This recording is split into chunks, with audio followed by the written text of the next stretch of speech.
Well, hello everyone. Welcome in. All you get is the logo to start, JB. Well, we have to play the intro. We have to make sure everything is ready on our side, but we are ready to go. And I'm joined tonight by Lara Eisenberg. Lara, welcome in. Welcome to MaREC Madness, week number 1 of 2023. Yeah, so thanks for joining us. I mean, we always try and find someone fun to join us in this stream, and I believe you've got some connection to Eric, right? So Eric was kind of like our shoe-in to help get you on the. You can't hear Lara. Is that right? Give me a test audio, Lara, just to make sure. I can hear you. I need to make sure that everyone else can hear you.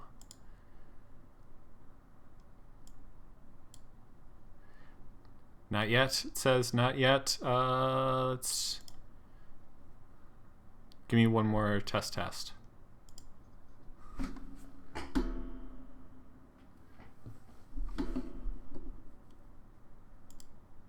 No. Okay. Okay. All right.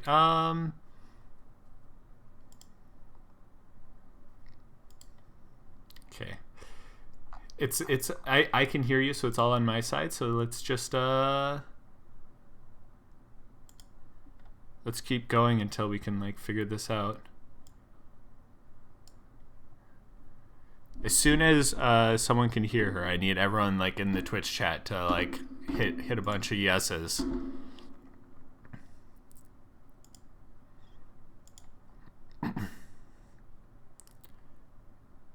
Oh, hear you. Yes. I only got one.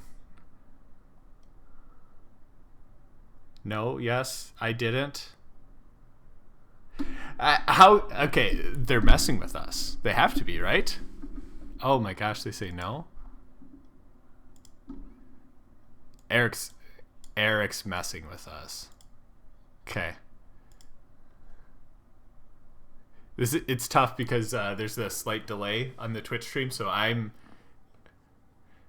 here. Taylor, not Laura. Binkley says he's not in the joke. No sound. Okay. See, remember when I told you be ready for some some technical difficulties potentially? Well, this is it.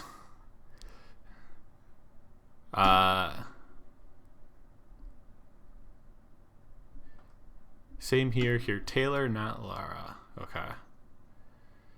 That's so weird. I mean, I guess the question, does people I'm gonna play music on my stuff. Can people hear said music or no?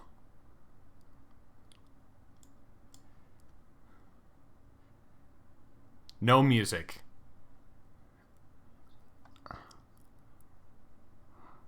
Have her reboot. It's not, so everyone, it's not her. It's entirely me, and it's not capturing my desktop audio for whatever reason. OBS not getting desktop audio. That's exactly right. I just don't know how to do that. Try this.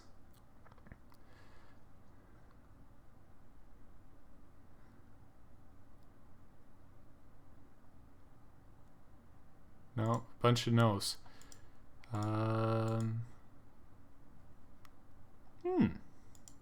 Well, awkward.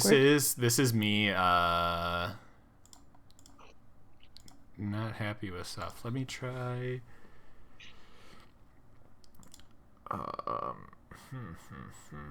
Wait, he said something. Wait, somebody said they can hear me now? Okay, it's.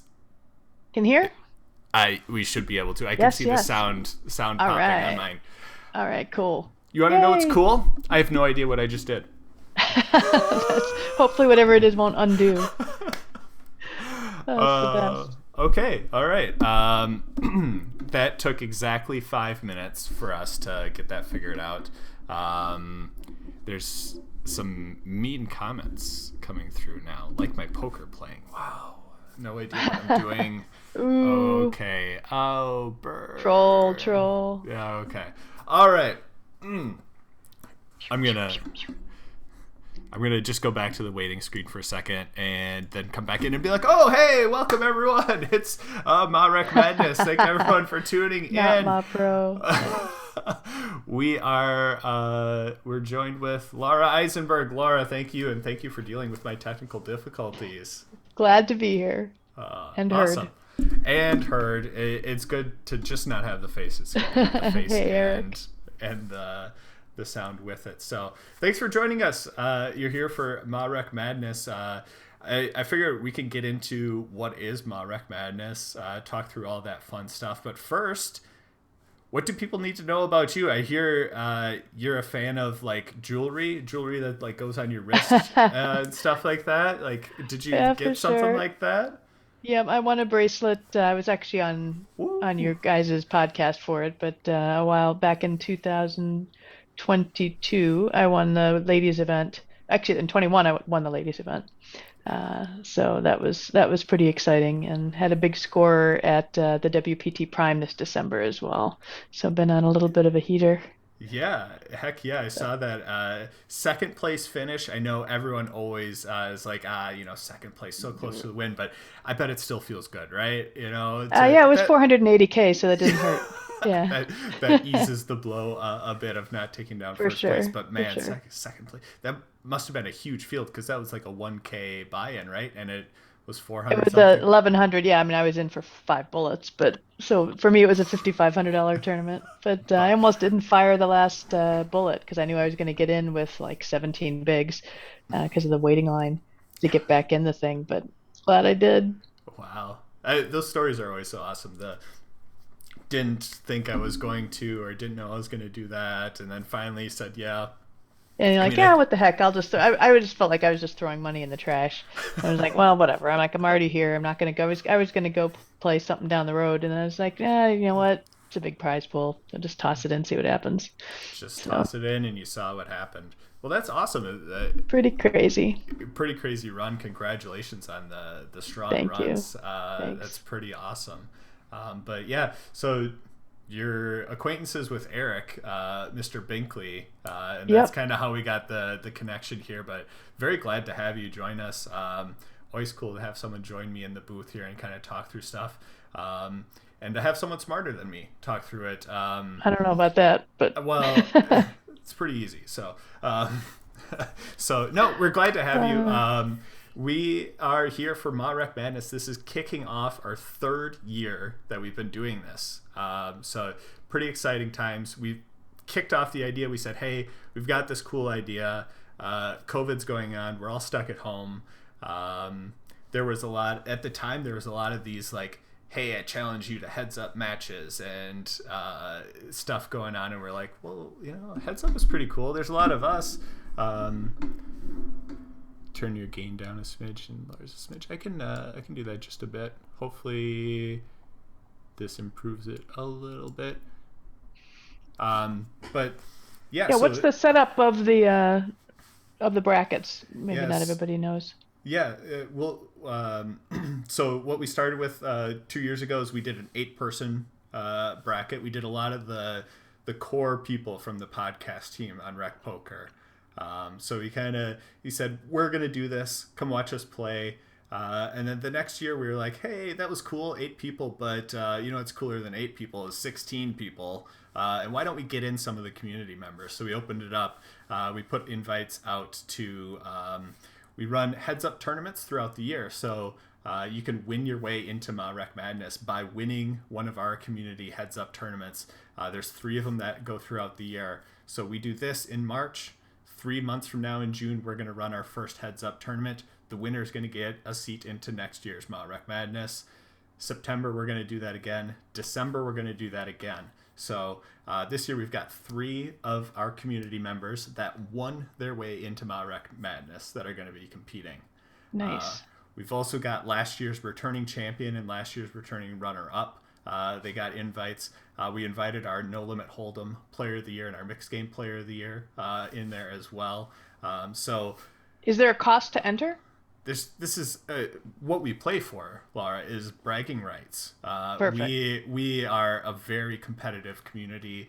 It's all about those like small things to say like, yes, I was the champion for this. So So the only people that can be here are people that have either won their way in, or have won something else to be invited to have a seat. So it's a lot of our rec poker team, and then there's ways to get in by winning your seats to win your way in to the Got tournament as well. So Everyone here is already a champion, it, effectively.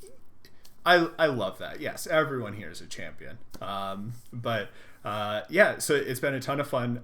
We've done this for 2 years now. This is kicking off our 3rd year of it.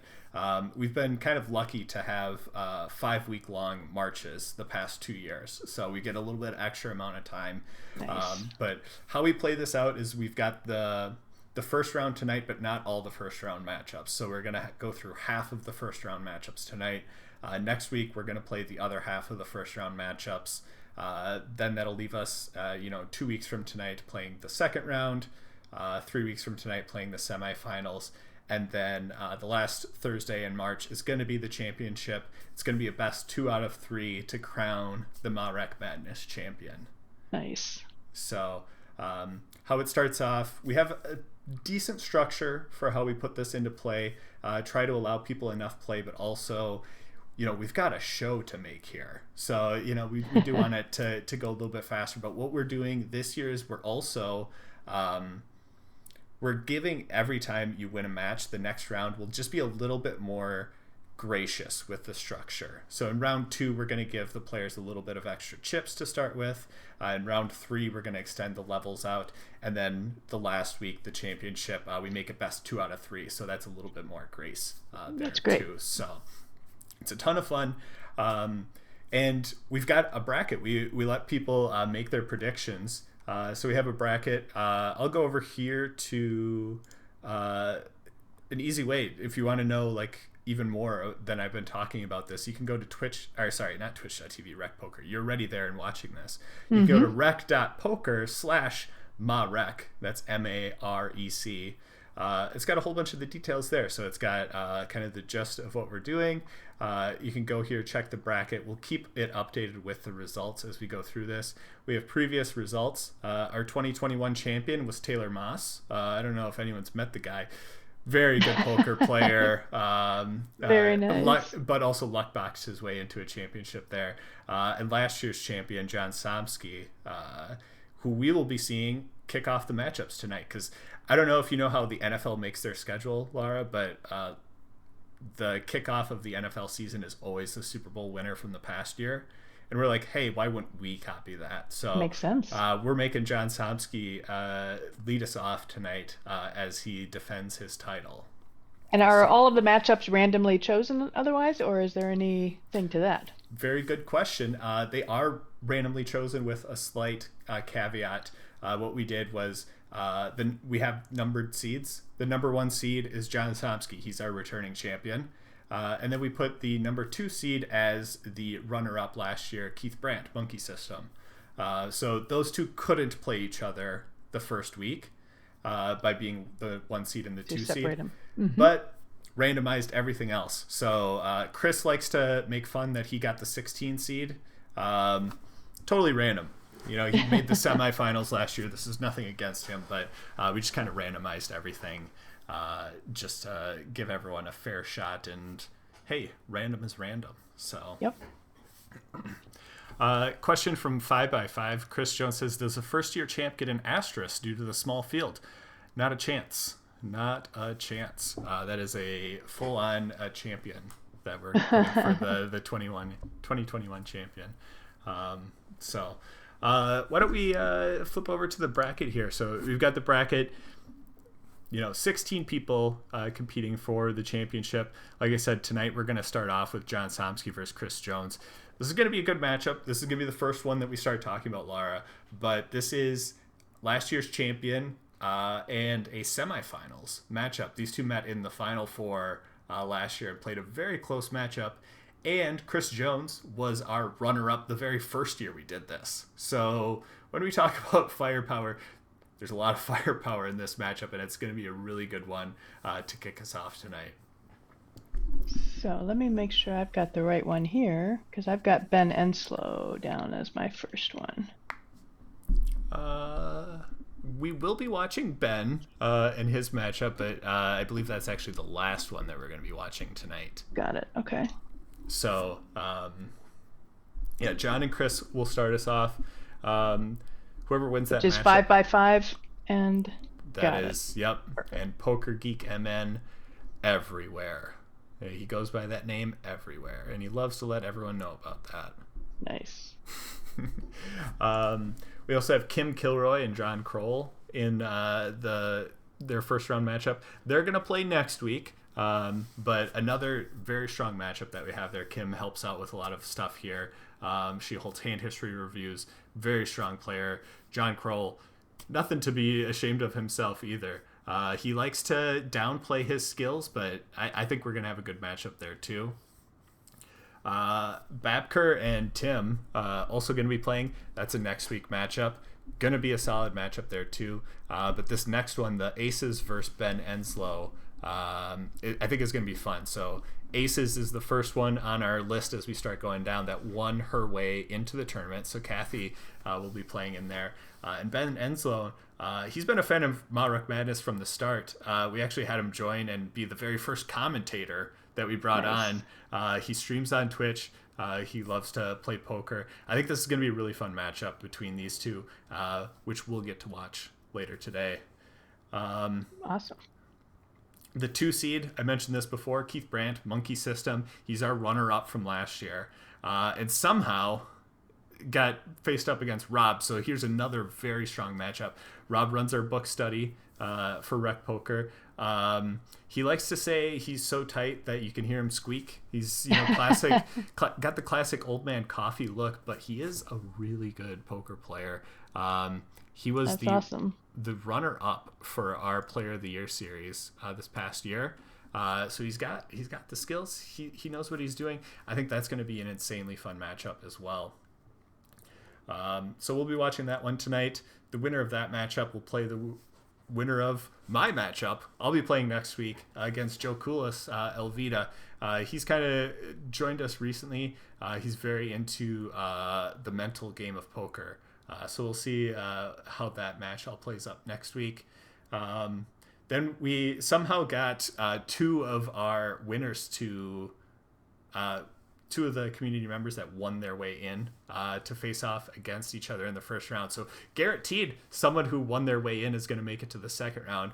But Red Devil MN and B-Chip, they'll be playing next week. That should be a fun matchup to watch the community members play against each other. And then the last one, which you may be a bit biased in, Eric Jin, Mr. Binkley himself, facing off against Fortune Jamel. Those two have a ton of history because Eric runs our Peel, which is Play, Explain, and Learn. It's a series he runs where everyone kind of gets together and we mute each other and we play some poker hands and we talk through like, what am I thinking in this spot? Let's go through my decision-making process so that when we're all done playing, we'll combine all those back into like one cohesive video and see like, okay, what's everyone thinking in this spot? That's great. Yeah, what was I thinking in this spot? What was my opponent thinking in this spot? What actually ended up happening? So on and so forth. But Jamel always joins that session. So like these two are battling. They know all everything the they time. think of. Yep. They've done the Play, Explain, and Learn. They know exactly what each one of them is thinking. And the other thing that like is really interesting about it is both these people, they're both very aggressive and they can both find big bet spots and get a little bit aggressive. So I think when you combine prior history along with each of them being able to have aggressive tendencies, we could see some fireworks here, and I'm really excited about it. That'll be great. Heads up for sure. Yeah, right. So those are our 16 participants. We've got a few fun matchups heading our way. Any initial thoughts, Lara? Like, do you have a winner's pick? Do you have anything? I know you don't know a lot of these people, but I'm gonna put you on the spot. Let's find a winner's pick from you. I'll biasedly be rooting a little bit for Eric, but Mm-hmm. I think, man, heads up is so, I mean, anything can happen heads up. I mean, my prime was an example of it. I had a 3-1 chip lead going into heads up, and ended up coming in second. Yeah. So, Ouch. uh, yeah, Mm-hmm. anything can happen. So, we'll just have to see how it plays out and talk it through as we go. Okay. All right. Cool. Do you Um, have a prediction? You know everybody better than I do. I do. I have to predict myself as a winner.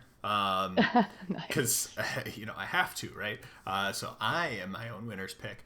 But a cool thing that we all do here is we have the interactive bracket, and then we also have a forum post for everyone to discuss and go through their predictions. So a lot of people's predictions in there. I'm gonna just scroll down on this website until we find mine, and hopefully I didn't go past it. No, here's mine.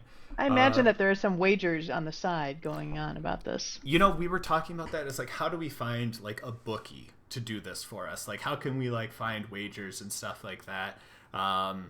We still haven't found the right, I don't know, casino, black market, bookie, It's like a whatever it may football be. pool. Tool, right? Yeah, like, can't we do something like that? But yeah, Everybody toss in $50. It's a football pool. right. Yeah, just throw the money in. Yeah. Yep. But I predicted myself as the winner. I have myself playing Pet Vet in the championship with Misclick Donkey and Red Devil M. Garov Nice. also making the semifinals. So those are some of my predictions. If you want to know who I'm going to predict tonight, oh man, I should probably change this off of Chris Jones. But I have Chris Jones winning tonight. I have Kathy winning tonight. I have Rob winning tonight, and I have Jamel winning tonight. All right. So those are my predictions. We'll go into these matchups, and hopefully I can pry a prediction out of you each one that we go into. But I don't Yeah, know. we'll talk You it through didn't- as we go. You and didn't start give to me see, a winner's see pick got before what. either, so you're kind of not following along with my leads. So Well, we gotta start seeing how people are out of the gate. that's true. So That is true. So if anyone hasn't made their predictions, I would say go out there and do it now. Rec.poker/MaREC. Super easy. Like I said, you go to that website. It's got everything there. You can go to the interactive bracket. You just click and make all your predictions. It's super easy. It posts this down here. You can copy it and paste it into the forum. It's really easy. This is kind of like your last chance to do it. So like, go out there now, go post it. I'm sure John Somsky isn't too stingent on the timestamps of what's going on out there. So go do that nice. now. Get those predictions in. But All right. yeah, so we're getting close to the top of the hour. Matches will be starting up pretty soon. So why don't we just kind of pivot and just kind of talk. First matchup coming up. First matchup is going to be John Somsky versus Chris Jones. I kind of alluded to this. We have the returning champion and a semifinalist last year, someone that made the championship the year before in Chris Jones, also known as 5x5. These two play a lot together. They're both part of the Rec Poker Core team, both really good poker players. I'm excited for this one, but without knowing too much about the players, I could tell you John Somsky continuously calls himself the luckiest player in poker or the worst player in the matchup.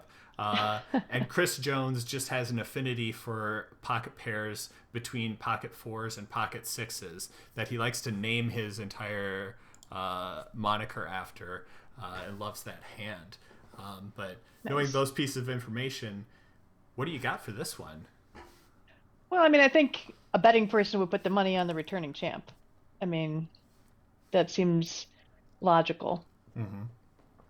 But like you said, a lot of things can happen in heads up too. So 100%. right, like how much of an edge does a returning champion have, or if we got some of the premier heads up players in here, how good of a chance would they have in some of these structures?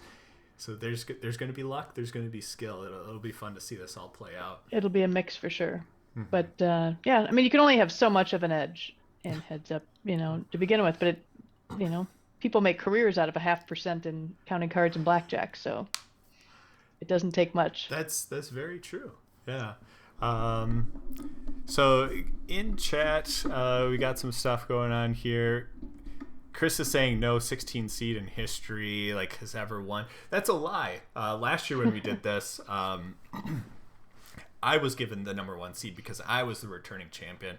We had a community member get the 16 seed, face off against me in the first round and knocked me out of the tournament. So actually in MaREC Madness, the 16 seed is undefeated. It's a sample size of 1, but hey, but yeah, I think this will be fun. I will ask everyone in the chat. We're going to do something fun tonight. We did this last year. We're going to return it again. We're going to run prizes. Normally when we do a Twitch stream around here, I play in the home game. If you can guess exactly how I finish in the home game, you win a prize. There's no way of guessing how I'm going to finish in the home game tonight. So what we're going to do and what we did last year is, can you guess what the winning hand is going to be of the first matchup? We don't need exact suits. We just need something as simple as like ace king or ace ace or 8-8 or deuce 3. So if everyone wants a chance at winning those prizes, go out into the Twitch chat, post your guesses. I love it. 5x5. B Chip beat him to 5-5. Just beautiful. I love it. Taking it away from him. Yep, B Chip's got it first. I see it. But yeah, go out, post those in the chat. And if you get it correct, you're going to win a prize. And what we do for prizes, if you are not a Rec Poker Premium member, we're going to give you a free month of Rec Poker Premium. If you are a Rec Poker Premium member, we'll instead apply a credit, and you can either use it for Wrecking Crew coaching credit, or if you come back to my Twitch stream, we also run some 50-50s where I'll play a tournament on stream, and 50% of the profits of a $16 tournament will go to that player. So pretty cool prizes. Making guesses on hands. Laura, do you have like a favorite card in the 52 card deck? Number and ace? Suit. An Of ace? course. Of what suit? An ace and an ace. No, just one card. I'm looking for one card out of you. What is your one favorite card in the 52? It's the ace of spades. Ace it's of lame, spades. but I was trying to think about this. Isn't the ace of spades like far and away the most popular card in the entire deck for everyone? Like, wouldn't most people pick that? But spades is often the power suit when people pick their power suit. So you got to mix it up and go with like diamonds or clubs. Like, I don't think anybody picks clubs. Yeah, right. Clubs is the worst. Yep. So that's the one to make the power suit. Nobody will know. But I didn't prep you on this. But if anyone wins with the ace of spades in their hand, we're just going to do a giveaway of anyone who made a guess. So nice. Added bonus, you picked the power card tonight. The power card is the ace of spades. All If anyone wins with the ace of spades, you can thank Lara. But we're over 8 o'clock, so we should probably get started pretty soon here. So, Laura, any other last thoughts before we flip over and we start to get ready for the first matchup? No, I'm excited to see how it starts out. Okay, all right. So, Chris and John, looks like we've got that table loaded up now. And let's flip over there and get started. There we go. All right, Laura. We're in. We're going. We've got Chris 5x5 Jones. He's got the FB or 5B5 on the top there. John Skomsky, Poker Geek MN, showing up on the bottom of the screen. Yeah, let's just let the action play out. All right. Raise and a fold. Easy. Easy game, right? There we go. Do you have you're all good on your end? Yep. I'm just catching up on the video. I'm a little okay. Yeah, we've got Chris with the Queen 10 of Hearts here. Yeah, I can see Sonsky him. And then 9-3 of Diamonds in the big blind. Yeah. Pretty sure this is going to be an open from Chris, right? We saw him open previously to 80, just 2x. Yep. I would imagine. Yeah, a little more. A little more than 2x. Yeah, a little to 96 here. So we'll see if there's anything with bet sizing at all, if he's going larger with value or not. Right. 8-4 is a complete. Yeah, so you're putting 8-4 into like a limping strategy here. Yeah, we just see Yeah, the I think limp it's. from John. So yeah, I think you can also bluff raise it as well. okay. And I think that'll be something interesting. I always am interested in it when we see heads up play. Is like the button. You're the first act. You're going to have position. Like, what kind of strategies do you take in that spot? So, like, some people, incorporate limps. Some people are just taking like a pure raise fold. Elvita, thanks for the follow. Appreciate that. Do you have a preference towards that? It doesn't matter on stack Well, size it's or certainly no. I mean, a lot of it varies, of course, by your depth, right? So when you're very deep, usually you're going to do more raising, and you'll be trending towards the a limp only strategy as you. Oh, that's nice. Trips on the end, um, and pretty good. Yeah. Too bad yeah, Somsky only has eight yeah, he's four got here. nothing. Like he's Yeah. never. He's out of there. uh, But yeah, so as you get shorter, then a limp works effectively as a raise when you want to keep the stack. You want to be able to keep the SPR, high enough so you have some room to play post mhm, flop. mhm. Um, Yeah, so now we just saw a complete from Chris here. He had the king three off and just elected to complete. yep. Um, so it So looks we'll like keep we're an eye gonna on it looks like that. we're gonna Yeah. see some of that, uh, which I'm not surprised by. I know Chris does a lot of like studying and really looks at like GTO and how GTO plays in certain spots. And I Yep. know And I think GTO it's good to mix loves it the up, limp, with the kind of the trashy high cards too. right? Crayjax, the subscription. Thank you for the subscription to the Twitch stream. I appreciate that. Thank you.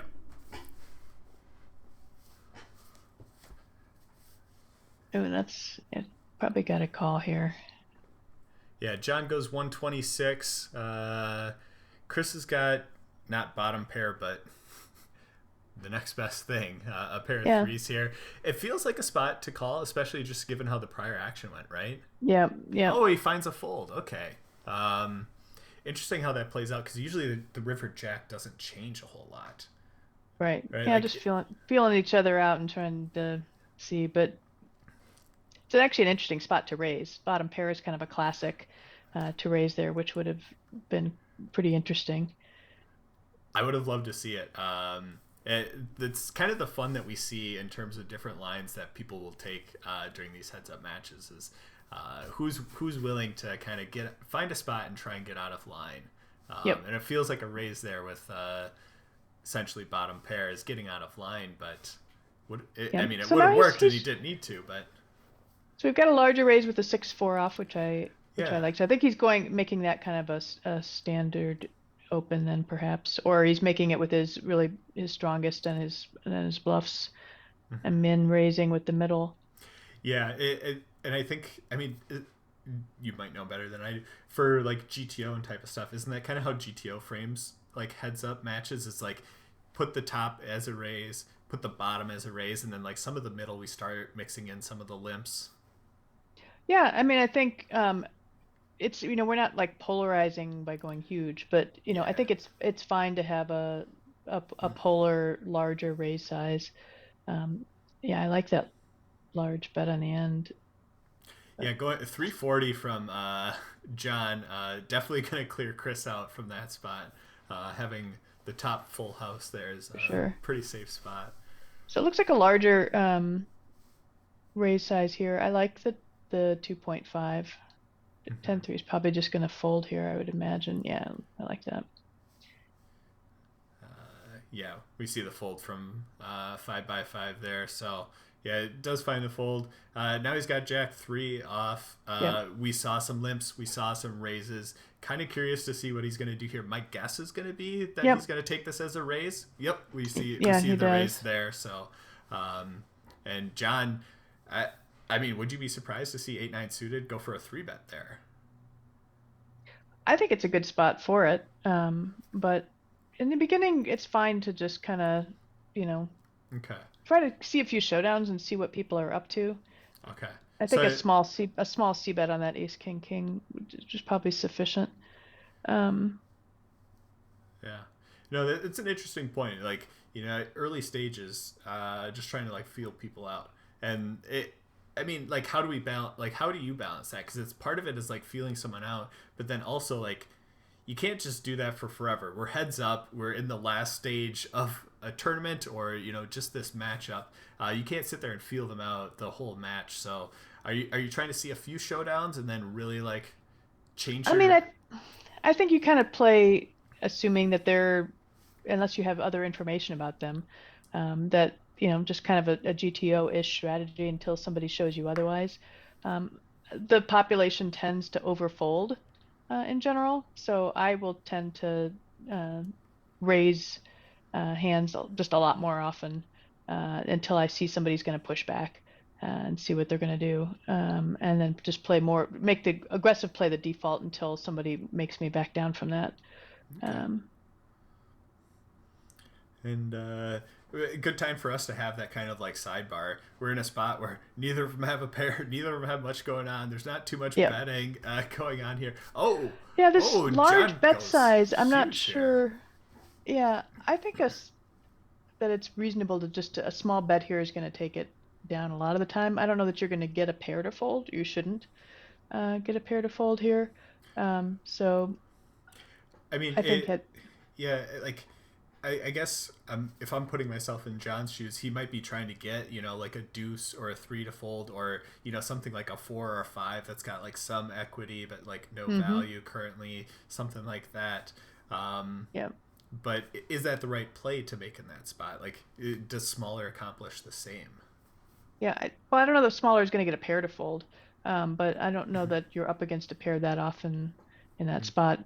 And you can just clear out your outs pretty easily with a small bet there. Okay, yeah, that's good. Every time Chris gets a pair of fives, like a small part of me dives Gotta go inside. for it. He's got the pocket, or not pocket fives. He's got a pair of fives here on the button. We'll see Yeah, how he that small approaches range that. bet there makes sense. I like the call with ace high. Mm-hmm. Um, Here with no spade in hand, um, versus a reasonable bet, he probably has to give up. Although I'm not really sure um, with a pair of fives here. Yeah, and I like the check back there. And we'll see if he bluffs again here. But with ace high, I think he has enough show. Yeah, I mean, he maybe has enough showdown value to check and hope to see a showdown. But Yeah. he's probably pretty dead here. Um, and Mm-hmm. fives, obviously, the 6-5 should be checking Yeah, back he goes for here. 135 here, Yeah. which which is which really looks like a 10 or a queen trying to get value. That's hard again to make this. It's hard to make this call with bottom pair with that action, I think. mm-hmm. Um, Yeah, we do see a fold. Okay, yep. it kind of ties out with a lot of things that you're talking through. Honestly, like if I'm in John's spot there with the ace high, like I don't know what to do. It's like I might be good with a check. If I bet, can I get a better hand to fold? But Yeah, when better it's hands are folded, it just feels so awkward, doesn't it? yeah. I think just you know, basically trying to rep that you have second or third pair there is reasonable. And that's where I think if you have bottom pair there heads up, making a small turn bet if you can get away with it to try to buy the showdown can make some sense. Um, Yeah. Mm-hmm. No, I like that. That makes a lot of sense to me. I mean, a really strong player is gonna may raise you off that small bet anyway. But Uh, but that's yeah, I that's like part of the feeling each other out, right? Like yep, understand yeah, like what's just to see there. how punished are you gonna be by trying Uh-huh. to do that. Right. So this is interesting here. It's a gut shot and bottom pair. Mm-hmm.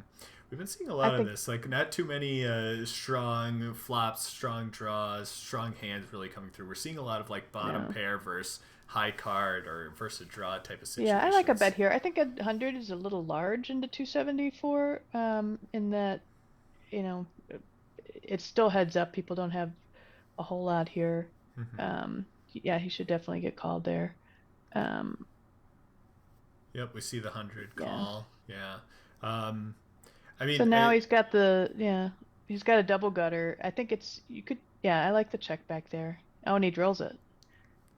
oh, you're just a bit ahead here, but yeah, Am I? he Sorry, let me drills slow down drills a little bit. the five here um, on the river. Let's see what Chris does. Checks. trying to get to showdown, I guess, with his pair of sixes, and John's not going to let him get there cheap. We've seen big bets out of him. Yeah, 355. Okay.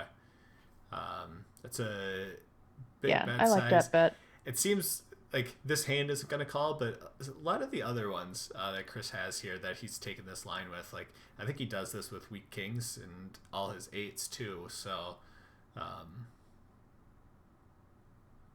yeah, he's going to get sick of having to fold a small pair here. Yeah, he does flick in the call. He looks him up and gets the bad news.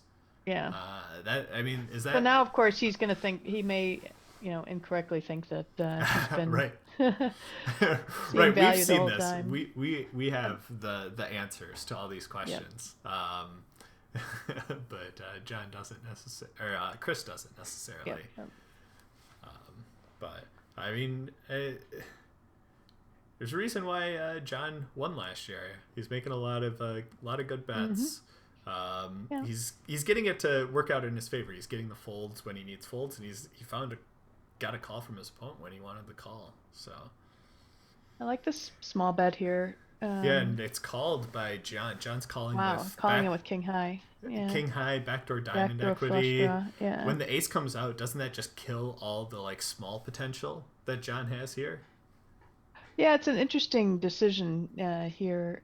As the pre-flop raiser, he still has pretty reasonable value. So deciding whether you're going to just check back here, but that hasn't been working out great for him either. 287 is a pretty big size bet, more than I was expecting Chris to throw out there, and gets an immediate fold from John. Yeah, he just decided to turn his pair into a bluff effectively. And he knows that if he checks back, he's just going to get blasted at again. So he's not going to do that anymore, I think. So, are you sensing some frustration from Chris? Some stop betting into me. I don't want to. I would feel frustrated with. But it's tough, Heads up, you got low pairs a lot. Oh, fives. He's got his hand. There you go. Come on. Does he raise a different size with it? 2.2. That's good. John drills it. Oh, yeah, that's rough. Yeah. I don't know how we're going to get all the chips out of Chris, but I would love to see Chris bust with pocket fives. That may sound mean, but me and him go back and forth here all the time about this. Yeah, I mean, 5x5 should be making a small bet here. I like that. It's interesting that people tend to make numbers like 7-7 when they have a paired hand. People tend or they bet 5-5, whatever. Yeah. But does he raise now, or does he? Oh, he already. We find the raise. Yeah. Yeah. 369. That's Yeah, and I think this is a spot where you actually could just wait because you're blocking the board so heavily. Yep. It's really hard for him to have something to call with. So I think that's going to just drive him out. There's no straight draws. The king and the deuce are as far away in the deck as you can be, and you throw a 9 right in between there. There's no straight draws. It's a rainbow board. Yeah. There's lots of potential gut shots, but it's just, you're just going to get him out of there. Yeah. I guess, the Jack 10 and the Queen Jack and that type of stuff does have a gut shot draw, so that's the only ones out there. But, yeah. I like seeing Chris fold the pocket fives. I keep telling him to fold it more. But yeah. So what I always struggle with in this spot is the pendulum swings that always happen through here. Right now we've got it tipping away from Chris and into John's favor. When you're playing heads up, do you ever kind of have that mental battle of oh no, the pendulum swinging too much, I've got to right the ship, I've got to get back to even? Or are you just calm, cool, collective the whole way through? No, I think it's really important not to. I like him bluffing at the ace here. That's he's going to take that down. I think it's really important to just realize that he's still got 18 bigs here. Actually now he's down, so oh no, he's got 30 bigs. Yep, yeah, there's still plenty of depth to play with here, and so it's important not to get frustrated or to feel that whatever momentum and rushes and all that stuff is only real if you decide it's real. I'm gonna write that one down and tell myself, because when I'm in these spots and I'm like, I've got 30, he's got 60, I'm like, I've got to get back to 45.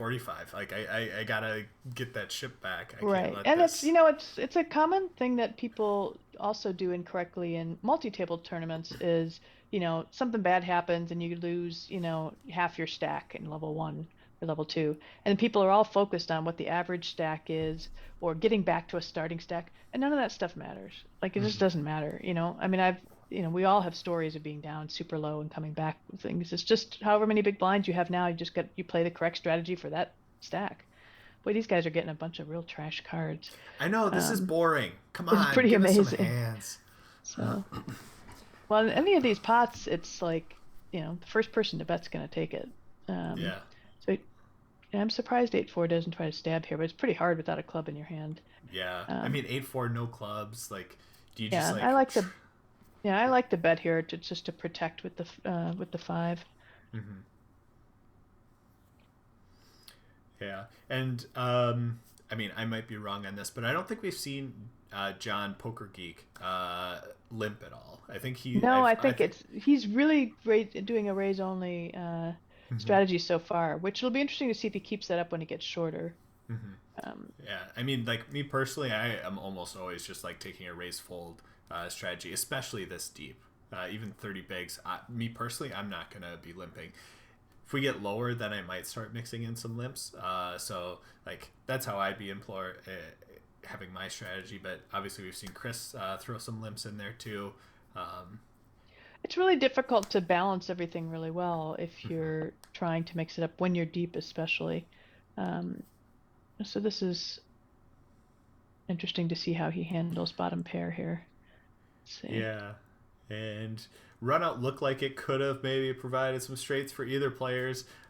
Completely missed both their hands, and now we're stuck with bottom pair versus a pocket pair that is only slightly better than bottom pair, and we get checked to showdown, and Chris wins. Yeah, I think that's fine. It's really, I mean, you could bet one big blind there, just to block, but it's not a great spot. Wow. And 10-4 versus 8 deuce. Yeah. Just awful. Can we find a way to put the Broadway face cards back into the deck? It's terrible. I like that he's going for it though. So he had been doing, I think now 5x5 is doing a little less limping himself as well.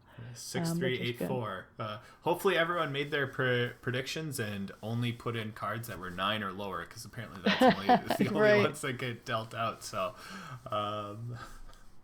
sorry about the making you predict a card in the deck and have it be the ace of spades. And they got to come out sometime, right? They're apparently just we like at the haven't bottom of the seen deck, I anything. think. Yeah, just at the bottom of the deck. Okay, yeah, we'll get there. Exactly. Yeah. So he should be stabbing it this year. I'm sure he will. I would say a third is very reasonable. Yeah, I mean, sizing wise, are you generally just like trying to implore like, I'm gonna bet a lot and I'm gonna bet a really low size the majority of the time when we see a flop and you're on the button? Is that kind of how you view this? Well, no, I mean, there's still taking, flop texture into account and all of that. But, I think heads up, it's really hard for people to be making a lot. So really just blasting at a board is tough. Now, if somebody's going to start check raising a lot, then you may actually want to raise, your sizing some just to cut down on their incentive to check raise. But we really haven't seen a lot of that going on, and not that anybody's had a hand to do it with. That is the good caveat. So I was about to say Yeah. we haven't seen much of that at all. But I don't think we've ever had like what I would call a reasonable opportunity for someone to turn a hand into a check. Yeah, I raise. think that with the 10-6 check 2 on the turn, I think I would put a small an bet in there just to overbet. protect. Wow. Ooh, remember when you were talking about like, hey, you're gonna bet on the turn here so we don't get blasted at on the river? Exactly. Well, He's just guess doing what? it to him again and again. Yeah. We just got a blast of a bet here from Poker Geek. I hope he calls Chris has him got there. second pair, terrible kicker, and he finds a fold. Wow. Okay. Interesting spot. I mean, obviously the 5 completes trips on the river. Jack gives him a better pair. A lot That's to be hard. scared of.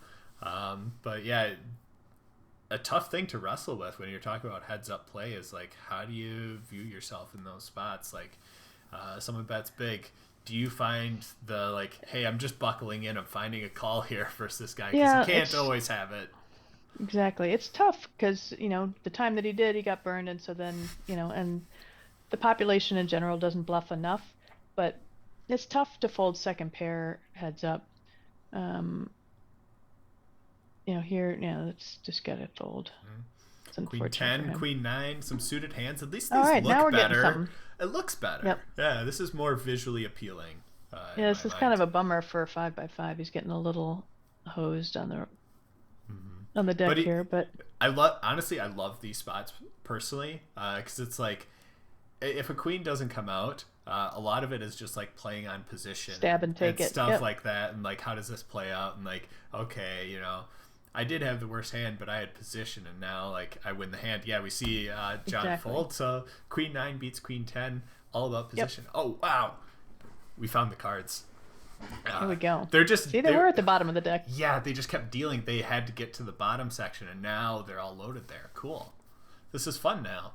Now it's going to be amazing. A 3-bet from Chris with the Queen Jack suited. Yeah, we see it. 453. John's. Oh boy, he's not going to fold. I'm probably going to see a jam here. Or at least a call here. Yeah, call to kind of protect the range. Gut shot draw, backdoor spade draw for Chris, and 2 overs. 2 overs and the front door flush draw for... Yeah, this is a tough spot for 5x5 on this flop. I mean, I think it's reasonable to make a 25% bet here. That's a little bit higher than that, but yeah. And a call. Oh, he drills the straight. Oh, whoa. Oh, wow. Does he? So he's got less than a pot jam? Yeah, I mean... But he's got the board on lock currently. It's got not the current unreasonable nuts, to check here. I mean, he doesn't, obviously, there's a very small chance he's on. Half pot. Which looks really strong. And a call and an ace on the river. So he's Chris going to double up he's here. Doubling up, right? Yeah. There goes the bet. And how quick does John call is the question, right? Yeah. I mean, not a snap. Snapping there it is. Yeah. Straight versus river top pair. Yep. And missed flush draw. Changes everything. Ooh, we just swung the pendulum the other way now. Yep. Huge. Yeah. So now we're looking at like we're back under 30 bigs effective. Nope. So we're at like 20. It's right? 3570. Poker Geek's got 1600, so it's just over 20 bigs for them. Yeah. But Chris has got 60, so it's like a 3-1 chip advantage currently. Yeah, but we're playing 25 big blind poker effectively. Yep. Oh wow, flush draw versus flush draw. This and flush versus flush. Oh yeah. Oh, here we go. Let's flip it back to even, right? Yeah, it's interesting. I'm or do they not a little get it bit all surprised in on the paired we board? didn't see a bet on the flop, but one big blind. Yeah, now it's going to be hard to get the money in with the sizing, but well, Chris goes for a raise. That helps. Yeah, there we go. The chance of getting it all in here. Poker Geek protecting his no, I like image the call a bit. there. Yeah, just to like let them blast off. You've got position. You can decide this on the river. Yeah. Yep. Yeah, it looks too strong to jam there, and so now he should get the money in on the river, no problem. Right. Oh, he goes for an overbet jam, and John's going to go. just find a call. Yeah. All right. Flip it back the other way. So we saved all of the exciting hands for the end of this match. Well, it's not over yet. We're back to even. No. It's like nothing happened. Yeah. Well, let's skip. It's even back skip out. past the first 20 minutes or so, whatever that happened to be. Exactly. So this is interesting here too. Again, so 7-8 ace deuce. Let's see how it comes out. 3-bet to 500. I'm assuming Chris calls 7-8. Pretty good hand to call in position, right? Or are you folding, or are you finding a 4-bet? I'm calling there for sure. Okay. All right. It's a large gut shot, Free bet. draw. Yeah. What does John do? He ace high, I nine think six six. a quarter pot C bet. Wow, he blasted it. Ooh, 3/4. They're ready to play. Yeah. It's really tough to fold this here. Mm-hmm. It's a really so like I'm like grappling with how I'd feel in this spot. Like if I'm Chris, I'm like, ah, man, this hurts, but like I can't fold, right? I can't fold. And John is just sitting there praying, like, I pray he folds. I pray he folds. Can he fire like another bullet or like like? I would be tempted to have jammed it on the flop, but yeah, though that's quite interesting. I think a jam here really puts him in a bind. Yeah. And then a pair of 8s for That's Chris on the river. I think John's gonna just wave a white flag after his flop bet didn't get through, right? Yeah, let's see. I mean, he's been stabbing a lot of rivers as well. Oh, here we go. A 3rd on the river. Yeah, he should snap this off. But that's tough. I mean, it's a huge chunk of his remaining stack. But these are the like really fun and tough spots of heads up. I mean, I think it just doesn't really make that much sense. It doesn't make sense, right? Like this isn't an overpair, right? He's going to protect with his overpairs on that turn for sure. Right. And so it doesn't like. The only thing that would make sense would be to be doing this with like pocket 8s, or unless he had the board locked up with a boat earlier. Yeah, Chris is going into the time bank here, really thinking this one through. I think he's going to end up finding a call, like you mentioned. You said snap call, and he's time banking this. So yeah, I mean, I think snapping anything really doesn't make a lot of sense, just in general. I think it's more of a turn of phrase, but I think, Mm-hmm. Anytime you're having to call for a huge chunk of your stack in the river, you may as well take time to really think it through. But it's pretty tough, On the outside chance you somehow ended up with a straight, you're blocking that. You're blocking backdoor bluffs with the diamonds, but I think you got to find a call here. There's just no incentive for him. It almost looks like this is more like an ace king, ace queen kind of hand, but why not just make a one big blind bet and hope to see showdown? Oh, he folded. Wow. Really thought that went through. Wow, that's such an interesting hand. It's hard. It's always easier when we're sitting here looking. Oh yeah, this is so easy. I love being on this side because you're never wrong. No doubt. Right? Yep. Exactly. But wow, what a hand. That could be the deciding hand of this match. Right? Yeah, we'll see. That was could be a huge. But yeah, swing. that would have been an enormous swing there.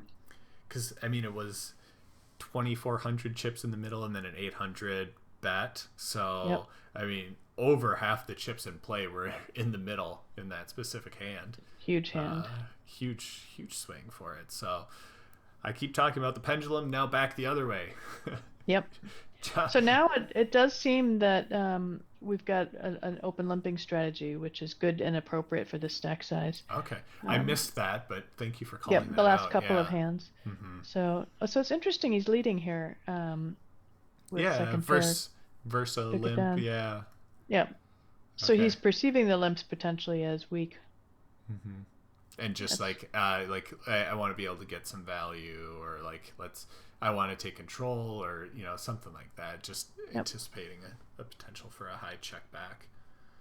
Apparently, we've now gone through the deck again, and we're back to the low cards being dealt out. So, all right, we just maybe need to work on the algorithm on poker. Time to double down. Yeah. Yep. Oh, 3 of a kind for John here. Wow. 6-3, I think it is very much just trying to just check call, right? Yeah. They're just trying to let them bet and then find calls. I would imagine we see a call of this 122. Yeah, he's got a call once here, but I think he may end up.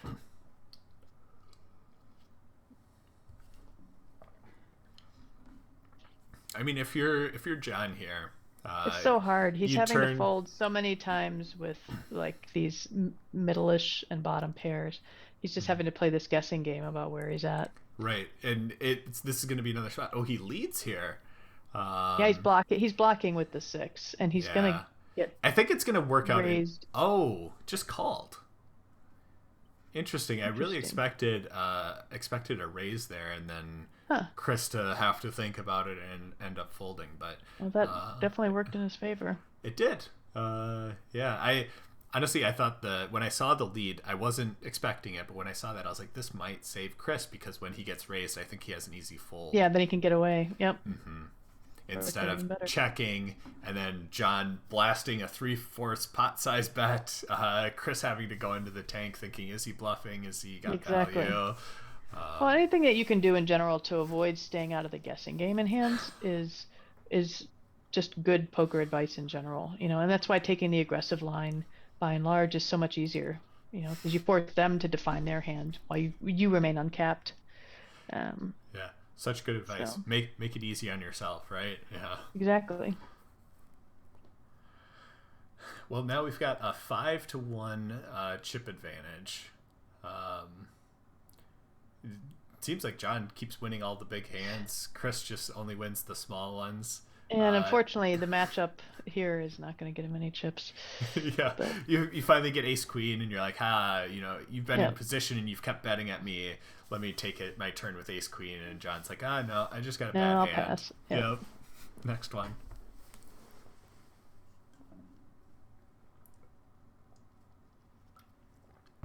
But okay, I was just about to say, Chris has now gotten short. We're playing 40-80, so he's got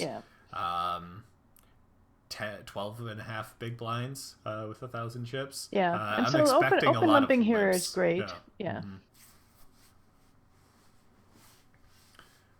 And then taking a stab for a single big blind.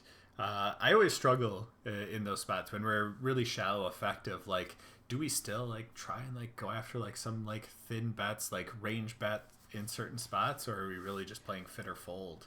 Yeah, it's hard. And it partly depends on how aggressive, the other guy's been, and are you going to be able to get away with that? But, when you have somebody that's really short and on the ropes, the last thing you want to do is double them up as well. And so. Very true, right? Yeah. Because there's a huge difference between 12 and a half big blinds and 25 big blinds in this spot. Yeah. Mm-hmm. And sooner or later, the blinds are going to go up. And if you can just kind of keep things just passing back and forth, they get crippled just on that basis alone. Particularly true when you play live poker, and it's big blind ante. This is probably a discounted ante, heads up, but you play live poker, you get down to heads up, you still got a big blind ante. It's really hard. Yeah. No, I'm gonna pick on that for a little bit. Hopefully there's not too many crazy hands here, but I was setting up the structure for this, and crappy hand here. Good time for a chat. Good. I made really low antes, relatively speaking, but I know obviously big blind antes in this spot. If you were playing in this, what would you prefer? Would you prefer big antes in play, or would you prefer a much smaller ante? I like big blind ante for ease of play live, but I think that it needs to get discounted when you get short. A discount at 6 players left, a discount at 3. And it should be a half of an ante or at most when you're heads up, because it is just massive, to the point where you have to play every hand. Oh, this is interesting. Yeah, King 5, Queen 6. John's got backdoor or flush draw. He's got a pair. Chris has got the gut shot straight draw. Yeah, I mean, this is I think a bet here is fine and great. I think it's also you actually have showdown equity, and checking back there with the backdoor equity is good too. Are we going to start seeing some shoving from Chris? I think we're kind of towards that point, right? I think it's reasonable for him to be shoving here, certainly with blocker hands like this. With a lot of his lower end aces is reasonable. I think we're gonna see all of it go in here. King 10, Queen Jack, limp, jam. Yep. Does John find the call? Oh, John folds. Oh, interesting. Okay, so he's taking a limp fold with the Queen Jack. It was correct. I mean, he could have busted him there. Yep. We'll never know. Yeah, well, he doesn't know his strat. He hasn't seen a lot of jamming from him yet. Just that one hand, and so, this is a chance too. Here where he can say, a jam here is reasonable, a limp and see what happens here is reasonable too. So this is great flop for him, obviously. Right. And I'm imagining we see a one big blind bet like we saw before. Yep. Okay. Yeah, that's perfect. Yeah. And I bet he would like to go smaller if he could, but rules of the game, he must go at least one big blind. yeah, it's perfect. Gets the job done. And, you're just trying to just delicately get your Ooh. stack back into some more playability. John now trying to trap, I'm assuming, limping the Yep. ace queen, hoping Chris finds a jam into him. Yeah, and I think we're going to see just a bet and take it here, probably. Probably. The queen has an overcard, but just lacking so He doesn't much have the equity. depth Yeah. to speculate here. Yep. That's what we see. Yep. Solid play by both. This could be. Is this it? Is this Yeah, I think- Ace of Spades? Is this the Ace of Spades winning for us, maybe, Lara? maybe. Oh, Oh my god. there it is, 63%. Let's see what happens. Oh, wow, that's a interesting wow. flop, Huge flop 50-50. for him. Oh, flip back. Oh my gosh, so many Oh, the outs. flush, the backdoor flush. I Wow. didn't even see it. Wow, almost a royal. Oh, That was man. so close to being the ace of spades, but good for him. So we've got it. He's Well, back we in get the to game. watch more, but we were this close Perfect. to the giveaway. So I that don't- was huge, and now he's over 20 bigs again, and that's huge. I'm looking back, and Jamel is probably furious. He had guessed Ace King as the winning hand too. That could have been a double. Someone wins in there, and he had predicted the correct hand, but no. Chris says no. So maybe let's just settle down. We might have a whole lot more poker to watch here because it's getting a little bit back closer to even. So this was interesting. He called the small bet with the 9-4 suited, a little bit of backdoor-ish equity, but Yeah, I there's think not a he's. whole lot. I mean, now he has a gut shot, so I think he's. Yeah. Like he's if he getting called the open ender, before, he's got to be does he out of call there. now? Yeah, this feels bad. Like he called before, and then he got more equity. Yeah, but you you have have just so little. You just gotta go. You gotta go A full. raise. Oh, wow. A raise. Ooh. I like it. John can't. Oh. Oh wow! A And he deuce- drills it at yeah, 2 pair. This is deuce- going to be a double up here, I suspect. Boom. Do 6 card straights count for more than just 5 card straights? Man. Yeah, John really. I think John's gonna have to find a call. Yeah, he does. Yeah, he doesn't have a spade in his hand, so he's not blocking the flush draw. He's got a call. Wow. That's Flips that's it crazy. around. We were 1 Oh card wow, away he gets from. rewarded with a pair of kings though. Yeah, we were 1 card away from this being over. After Chris being crippled, and now close enough to call it even. Close to even. Yeah. Yeah. Huge. I think a turn of smaller events. raise with those kings might have been a good plan. He may have also been thinking he looks kind of tilted or something and decided to. Right. Yeah. So this is, yeah, I like the call here. Oh wow. We're getting some flops. And people are both connecting. Yeah. A small C bet here is reasonable. Yeah, 140. Yeah. And I think you could go either way here. A raise here is fine. You're not folding if he jams. But I think you can also just call. Raise. He goes for it. Middle pair, bad kicker. Just that classic spot that you don't want to be in. Oh, turned 2 pair wow. versus a flush and straight draw. And straight draw. So the money's probably is likely going in here. So the question is how big does he bet here? And I think it's fine to make a small bet here or even to check. This is so crazy. Like, Yeah. where you were talking like 400. heads up matchups can go either way. There's 1 card to wow. come here, and like it's gonna decide who wins this because I don't. But he bets neither a third folding. of his stack. Yeah. Yeah. Neither let's folding. There's probably gonna be a jam here. There's a jam. Yep. He probably just calls it off with all the equity he has here. You have to. You can't any fold. 4, any 9, any club. Yeah. You know those are good cards for you. He's got to know he's behind though, and that's probably the frustrating part of it. What you're hoping is that you're not going to see a bigger flush draw. And where river. you actually It's don't even have the flush It's a draws. 9 of clubs. Oh wow. Oh my goodness. He gets it on. 7-8 of clubs. Wow. Okay, Wow. that is. Wow. Whoa. That was quite a match. Wow. They both played really well, I thought. Oh, that was crazy. Yeah. But yeah, it Wow. shows you I mean, the run out of cards just dictates so much. Mm-hmm. Wow. I But yeah, she's. Yeah. So I mean, a back and forth matchup the whole way through. I mean, what were your thoughts there? I told you it was going to be good. What did you think? Yeah, I thought it was great. I mean, I think it was definitely, they took the time feeling each other out in the beginning, when things were deeper. And, I think just a little bit more stickiness in the beginning for by 5x5 might have helped, but it's really hard to know what somebody's up to when you're sitting there with a lot of bottom pair and like third pair kind of hands, and you don't want to just be, calling it off with a bunch of river bets, especially some of the bigger river bets that he was throwing at him. But I thought, it was a good job just basically keeping the heat on and just betting on the river. It's so hard heads up to have a strong hand.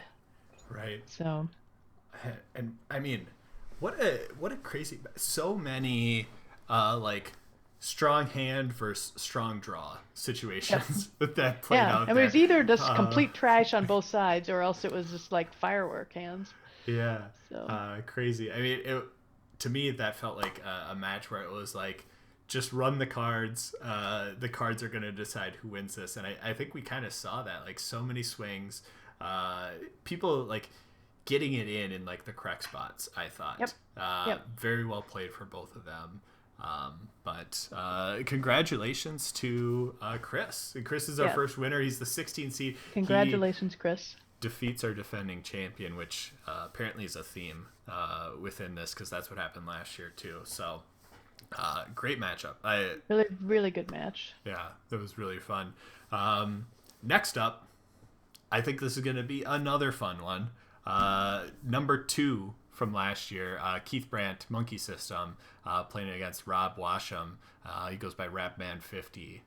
So that is the 2 versus 15 matchup that we have going on. I'm gonna go back over to the bracket here, and I'm gonna put Chris as the winner, and we're down here to this matchup: Monkey System, Keith Brandt versus Rob Washam. So a fun matchup coming up here. Hey, people in the chat, get those guesses out there. Remember, we're trying to guess what is the winning hand of this next matchup. Go re-put your guesses in there. If you want to stay the same, go right ahead. If you want to put in a new guess, that's totally cool. I went back and looked. No one guessed 7-8 for the last matchup, so sorry, no winner. We were very, very close to having a double winner, because I thought Ace King was going to hold. We did not get Ace King to hold. Really Ace exciting. King with the Ace of Spades too. So friendly reminder, if we get the Ace of Spades to win in this matchup, we're going to pick one random person who made a guess in the chat tonight as a winner. Otherwise, if you get the guess correct of the exact winning hand, you guarantee the prize for yourself. So get those guesses out there. Yeah, I mean, I'm getting ready. I think we can queue up the next match. Let's make sure Rob and Keith are all ready to go, and then yeah, it looks like they're ready now. All right. And let's just roll right into game number 2. There we go. Rob versus Keith. Let's make sure we've got the hands up. Yeah, confirm that. And there we go. Pocket Jacks versus 10-5. So Nice start for Rob. yeah, so got the chips in big blinds now. Question for you, Laura. If you're playing, like, do you play online a lot? Yes. Are you at a okay? All right. I'm gonna make an assumption you prefer to play in big blinds. Yeah, I do. I think it's just so much easier when you're playing a bunch of tables. Hey, pocket aces. Would you wow. look at that? So all the good cards up front. Yeah. He's gonna get action here. Oh wow. So does he slow play his top set? Let's see. Mm-hmm. So wet board. That's not Yep. the turn you wanted with pocket Right. aces, though. Yeah, that's pretty awful. I would probably just put a small bet in here and try to get to And showdown quick cheap. Yeah, fold. Quick he puts a fold. large bet in. Yeah, that's Yeah. And pocket kings. Wow. wow. Okay. This is crazy. I tinfoil hat for me. I'm a bit worried about the Poker Now network. We use Poker Now for a lot of our It's Rec Poker fixed. seminars and stuff like that. I have run so poor on that. I swear Chris like rigs it against me. So I blame him, but I don't know. Like, there's some good hands that come out there and some crazy runouts that happen, but Yeah. that is also poker. So It is poker. I sat in the World Series and a okay. guy sat down and got huge pocket pairs, 10 hands in a row. Showed it every time. And you're like, that's impossible. Live poker is rigged, and also online Oh, poker so is now rigged. Everything's rigged. this is interesting here to see how big he sizes it here. I would choose to probably go at least 4. I mean, you got to think about what he can call you with here. Your top pair is kind of the Excellent nuts. call with the 4 big blind bet, Yeah, and a quick nice bet. call with the 5, and it's going to send some chips over to Rob. Yep, yep. But I like the great. call too. I mean, I think it's you're checking back the turn there, not planning to fold to a reasonable bet, but you're going to lose a chunk of the time for sure. Yeah, so out there for guesses, we've got someone guessing pocket 8s. John Somsky did this last year too. First match he guessed deuce 7. Now he guessed deuce 8. He's got a theme with what he does. Chris has guessed pocket 5s. He got in there first. We've got I want it to be the dirty diaper. Okay, all right. The deuce 3 for you. The 7-4, king jack. We've got 10-9, ace 5, queen 9. Oh, here we go. Pair and an ace queen. Oh yeah, interesting. So some good guesses out there. We'll see how this one plays out. But pair You raises. should see a and 3 bet. bet. Let's see how big yeah, he does To go a little 7. over 3x. I like the size. A Yeah. quick call from deuces. I always struggle trying to figure out what to do with deuces. Yeah, I Because mean it it's is a hard, pair. but you heads up, you kind of have to call. Um, But then you're constantly stuck in this. Okay, I'm just gonna buckle up and call down in certain spots, or hope the board plays out in the right way. yeah, it's kind of awful. Yeah, and Rob Speaking folded of it, even on that board. I think that board back there was like 10-6 something. yeah, but it's like, what's your end game? Because you're gonna have to just do it. You're gonna have to float the flop planning to bet any turn that's under 10, basically. Yeah. If you're gonna do it, it's hard to do right off the bat in the beginning of the match. Totally agree. I always have that internal struggle in my stomach just turning on what to do with pocket deuces. So I get it. Yeah. Now this is interesting. Check back on the turn. Does he bluff here on the river? I mean, I think he probably should. And how big does he go? No? I mean, it went check there, right? So Yep. yeah. Yeah, I just gave him, which is fine. 2 jacks here for each player, a jack 8 and a jack Yep. 7, and the jack 7 hits, but the jack 8 has a gut shot draw. Maybe we'll see some action here.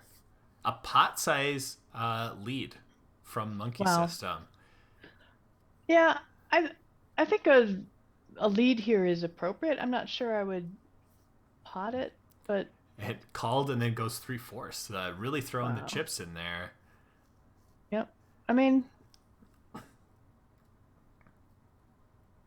yeah, got him out of there. The ace king, a raise and take, like we weren't expecting to see much there, but No. we're getting dealt the bottom of the deck here. There Yep, was a here we go. deuce 5 fold. Here's a deuce 3. Here's your dirty diper. There it Maybe, went. and That there was it the went. chance. Yeah. And again. As quick as it was here, it's gone. And another fold. We didn't see this the other Yep. match, but 6-3 fold.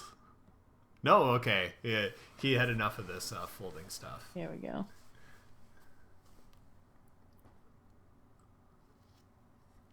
But when he gets 3-bet, it's easy fold. Yep. Yeah, I like these guys are putting in more 3 bets pre-flop. I like that. Yeah, we didn't see a whole lot of that the start of the last matchup. but we also No, had a ton of crummy hands at the start of the it was last so yeah. The matchup. hands were terrible. So And this is then, interesting here. I like the half pot size here. I think that's fine. He could go even a little larger with his gut shot here. It's pretty tough. Yeah. mhm.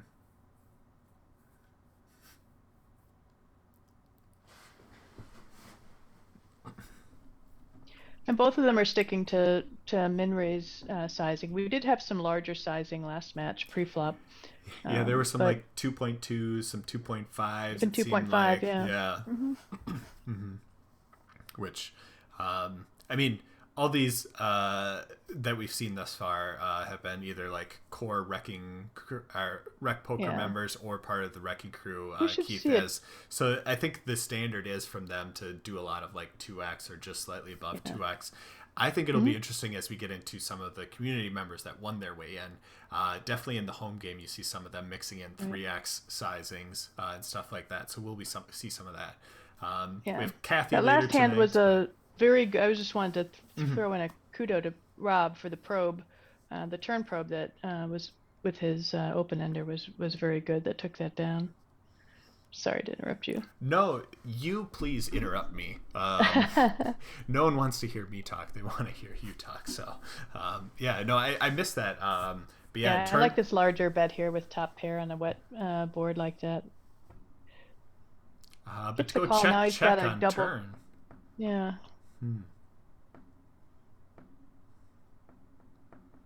Yeah, see, Babker in the chat. We have to hear Taylor every week. Give us another voice. See, I told you. Yeah, this is a difficult one to know. But he goes for it with Yeah, he second went pair. Gets big. the fold. Yeah, it's interesting because it's hard to rep too much there, but I think like a Right. half pot bet is what I might choose. Um, it's hard to get called by Yeah, because you want to worse be with called. that You sizing, want. and you don't want your hand to be a bluff there. Yeah. Yep, totally agree. Quarter pot sizing on this wet texture, I think I would go a little bit bigger. He's certainly going to get called. And now does he check it back?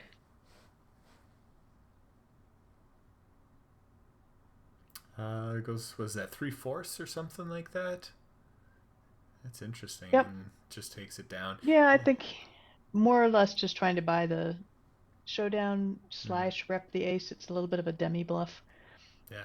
And like I mentioned before, these are the spots that I love. Ace 4 versus Ace 4. Who's going to win? The aggressor. Let's see it. Yeah. We may see a 3-bet here with the ace 4 suited. And we do. probably Yeah. Well, he should probably call. Yeah, I think an ace, you have to feel pretty good about that. Heads up. Spoiler, we're going to have a chop pot unless someone does some betting to win this. Hey, you watch poker streams, right? Like, Stapes and stuff, right?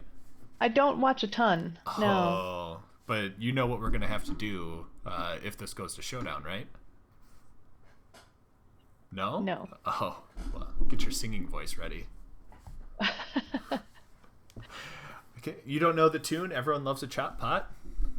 No. I know Chopportunities. It's a... Well... Wow. He's got a... I would at least put in a small bet Ooh. here, I think. Pot size. And Wow. he keeps me... He knew I was going to sing, and he doesn't want me to sing. So we will not see a chop pot. That is interesting.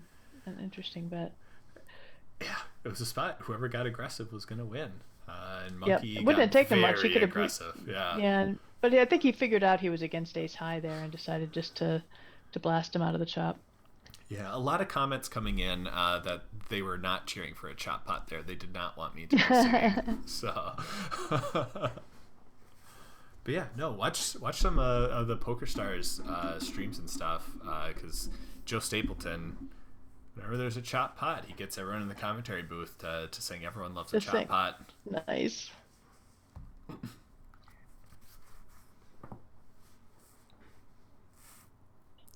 Yeah, this is a difficult spot.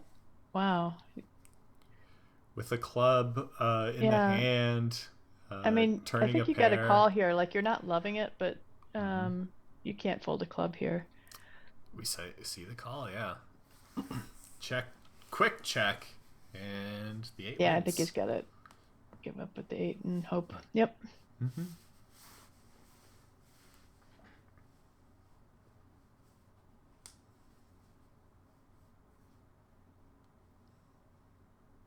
Let's see if he raises this queen 6. Mm-hmm.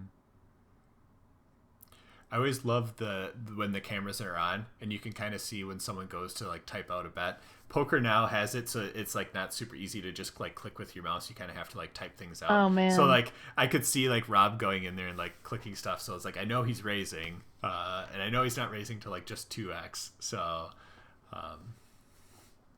yeah, that's interesting, and that's the first bet over a min bet that we've seen. Evil Roy says I have to give credit to Hardigan for the chop pot tune. That may be correct, and I apologize if he's the one that came up with it. But I know Stapleton goes with it as well. So those two, when they do their commentary, they'll sing the chop pot tune.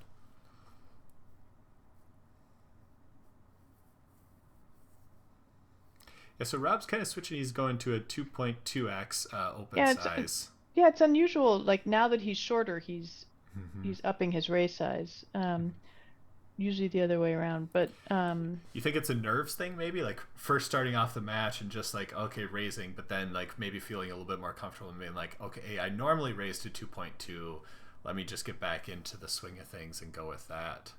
Yeah, that may be the case, or just there can be a feeling of wanting to get caught up as well, but or he may just be deciding to take a more polarized approach with his pre-flop sizing. Maybe, yeah. I don't think we have too good of luck of the dirty diaper winning for you because we keep seeing players fold at pre-flop. This is true. It's tough for that to be. I'm the hoping that somebody hand. Gets left with dust, and then it's going to be the 2-3. So. Right, because you can't fold if they have less than a big blind. Oh wow, he right? just hit the straight. The gut shot, but Rob doesn't have too much. There's nothing there. So it's only if he gonna go check and stab. bet fold. Yeah. No, he makes a bet. Oh, he goes for just calls. I like the just call. Yeah, he's trying to give him all the rope, and Rob says no. I tried. I'm Rob's done. over it. Yeah, that's unfortunate for Monkey. But well played by Keith. It's really hard when you know like you're likely not to get a bet and just to want to bet yourself. But it's definitely a sign of a good player to have the discipline to check and hope. Mm-hmm. Yeah, Keith. At least from what I've noticed with his playing, is there's a lot of big bets that he makes.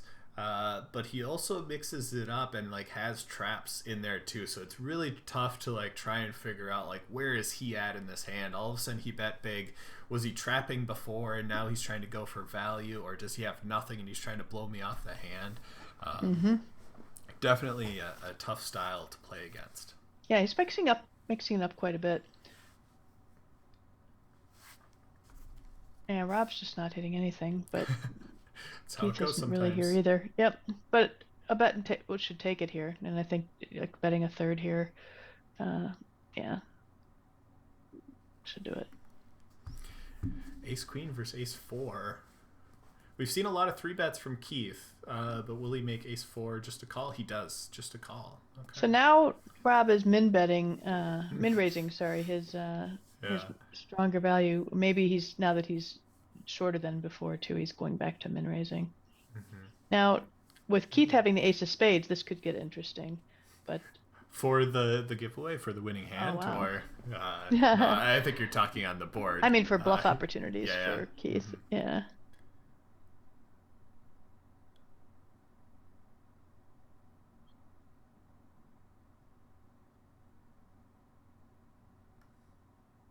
How big to go? I like that size. 7. Should get looked up by a jack. Dirty diaper fold.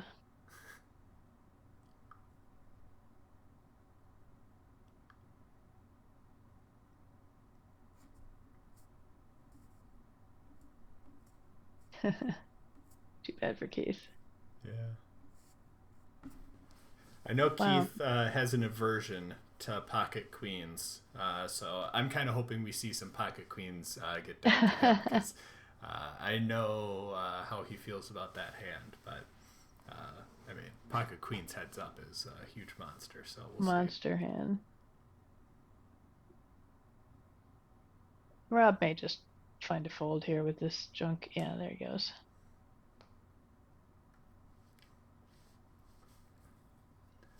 All right, so here's a junk versus junk-ish hand. Mm-hmm. I mean, a queen's not bad. Heads up. See if he min raises.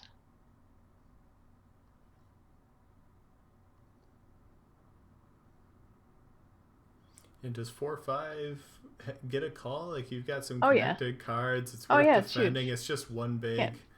You can't fold. You can't fold connectors. Heads up.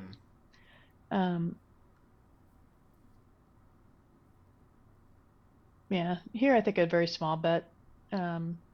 Quarter pot or a third makes sense.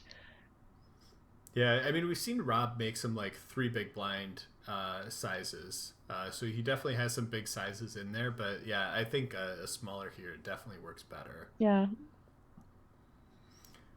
Well, Keith found a call here and kind of turned some equity, and now he's taking a stab. Interesting spot. Mouse Anderson says, "Here we go." He thinks we're about to see some fireworks. Top pair versus a gut shot or open-ended draw. But I think just calling here makes sense. I mean, I see the Money River card as the 6, right? For fireworks to happen. Rob's thinking it through. Definitely an odd line. Like I said, Keith kind of takes some of those odd lines. We find a call.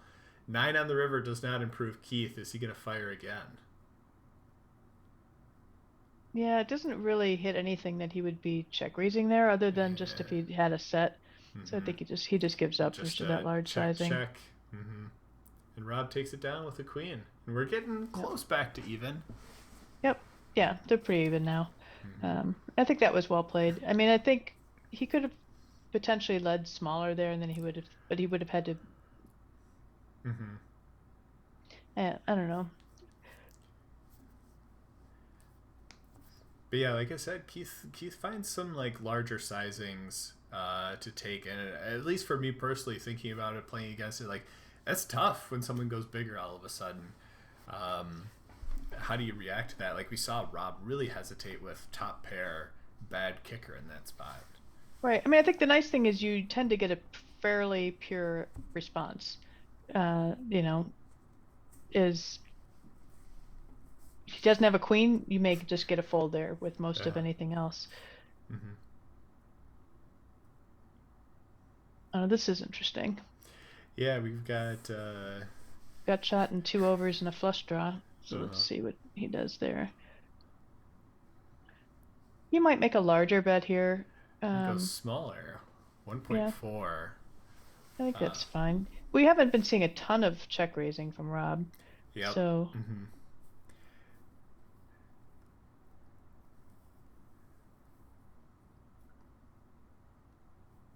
Yeah, now he's got a flush draw to go with it. I bet he sizes up here. Yeah, I mean, we've seen some big sizings. 3/4.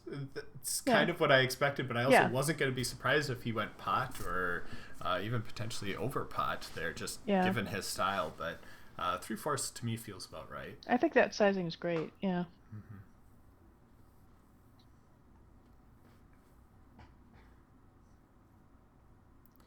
I mean, it feels kind of like we've been doing a lot, like we talked about this last matchup, but like the feeling each other out, understanding like what's going on.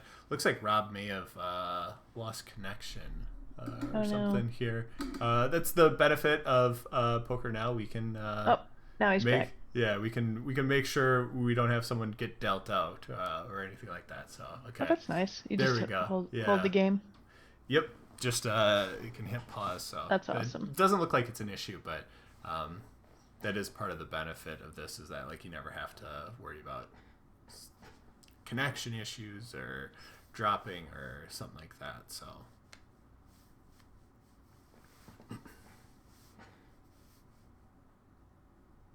Yeah, I think a small bet here is It went limp. It was a limp pot. Yep. limp check. Like I think you have to bet here, right? Yep. Two Yep. Just two bigs. I wouldn't go that big. Would you? Just no. one? I think just a one big blind bet here is fine. Um, would get the job done the same. I think this hand will kind of like help us understand how does Rob view three betting pre-flop, and Mm-hmm. he's gonna take aces as three bets. I don't mind it, but it is Yeah, always it's interesting to understand how do people comprise that and what hands are they gonna take as those three bets. yeah, exactly. And taking, kind of the junkier aces and turning those into three bets is pretty good. Mm-hmm. This is a spot without the backdoor that, I mean, I think a bet here is fine. And I think it's not unreasonable to check back as well, but I like to bet here. Mm-hmm. Yeah, we haven't seen too many big hands yet, have we? Like, I know the Chris versus John, No, we had some huge ones like coming through all of a sudden. Like we talked about one that was like, hey, over half the chips were in the middle here. I, exactly. I Well, we don't should be think. getting to that maybe in a little bit. Yeah, hopefully, kind of gonna force him to put some chips. Hey, pocket queens for Keith. Yep. I know he's not a huge fan of this. This could be Well, interesting he may though. get three bet Raise, by the ace right? five. Let's see. We just saw Rob turn eight. Was it ace six into a Yep. three bet? Here's another And this one. is a classic. So, yep. There he Does he goes. does he just call, or is he gonna put in the four bet? I'm seeing his camera. Knowing poker now, he's typing something out. Yeah, he He's goes to 14 bigs. There we go. I think Rob's gonna have a fold here. Like when you raise three bet the ace five off, like you're doing that to three bet fold, right? Yeah, he should not be calling here. And we see it. I think good decisions all around. Exactly. I think it's if he wanted to flat the queens in position, that's fine. Hmm. And I think three betting him there is also totally fine. Hmm. Yeah, I mean, me personally, like the stack size that we're at, they're about 40 plus big blinds effective going into that one. To me, that merits the four bet a little bit more. But do you agree with that? Yeah. Do you think Well, the slightly question is, differently? what's your four bet bluff range? Are you four bet bluffing, or is your like most people, is It's, your four bet range only nuts? Is it only jacks plus ace king? yeah. Which is what it is for most people, which means that you can just fold everything. Everybody can just fold everything to the four bets, and that's often the case. So I think if you're gonna four bet, then you just have to be throwing in ace five suited or whatever else it is you're gonna, some other blocker hands. Just have Right. to be sure you're actually doing it, which is harder to do. You've got to make So sure you actually do it. That's the tough part for yeah, everyone, right? Like you get the ace five suited, someone three bets, and you're like, I should four bet this, but this time I'm just gonna call, exactly. and then you do only end up raising the premiums. Yep. Yeah, I mean in live poker, cold four bet bluffs get through a lot. People just do not believe that people do it. Um, yeah, so he should have a turn lead here that's fairly sizable. Maybe 1.5 or Just one's great. just One's goes great. one, yeah. Yep. Oh, pocket fours, pocket kings. Wow.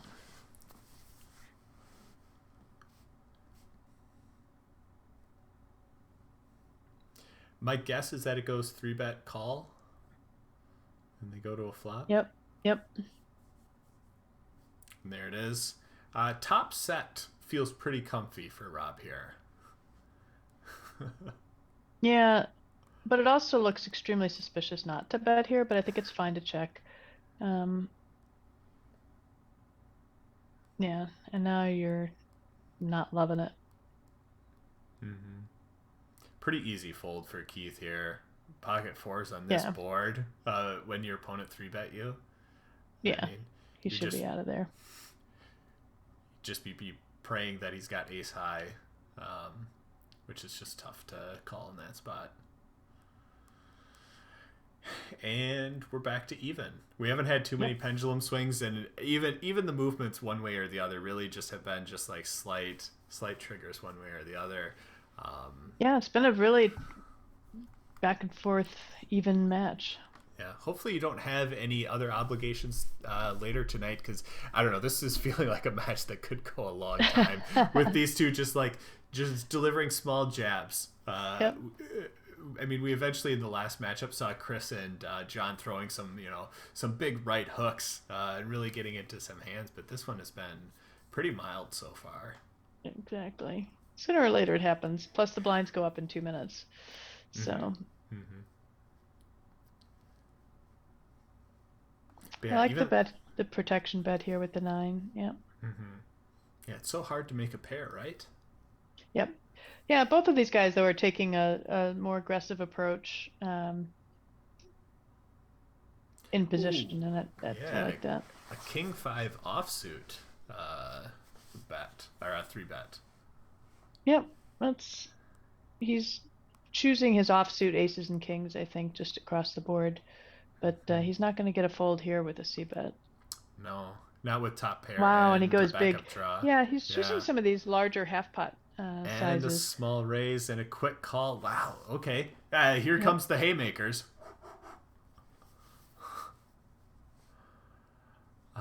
Check and a jam. Wow. You can't call with just a king here, can you? Nope, he's out of there. He should be. Yep. Finds the fold. Top pair is good. Yeah.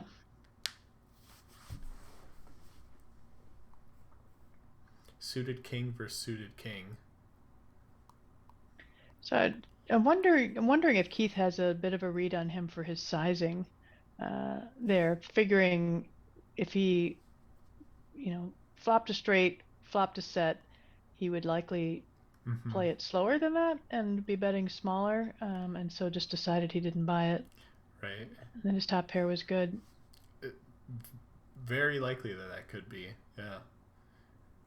Maybe we'll reach out and see Keith, ask him, or maybe he'll just keep it to himself. I don't know. I don't think. Wow, so he's really going for the 3-bets here, which is interesting.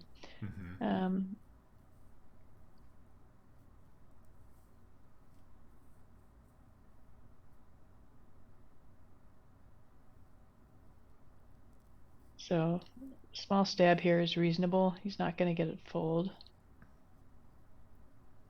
There he goes to that 3 big blind size again. Yeah.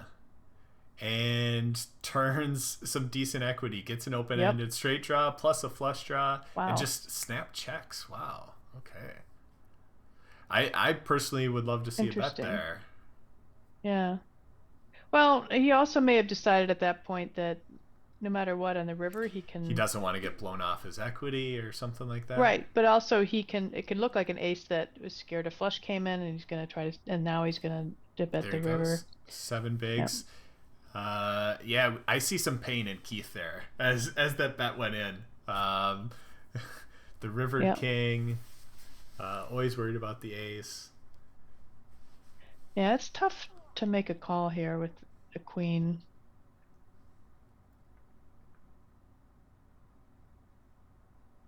No diamond in hand.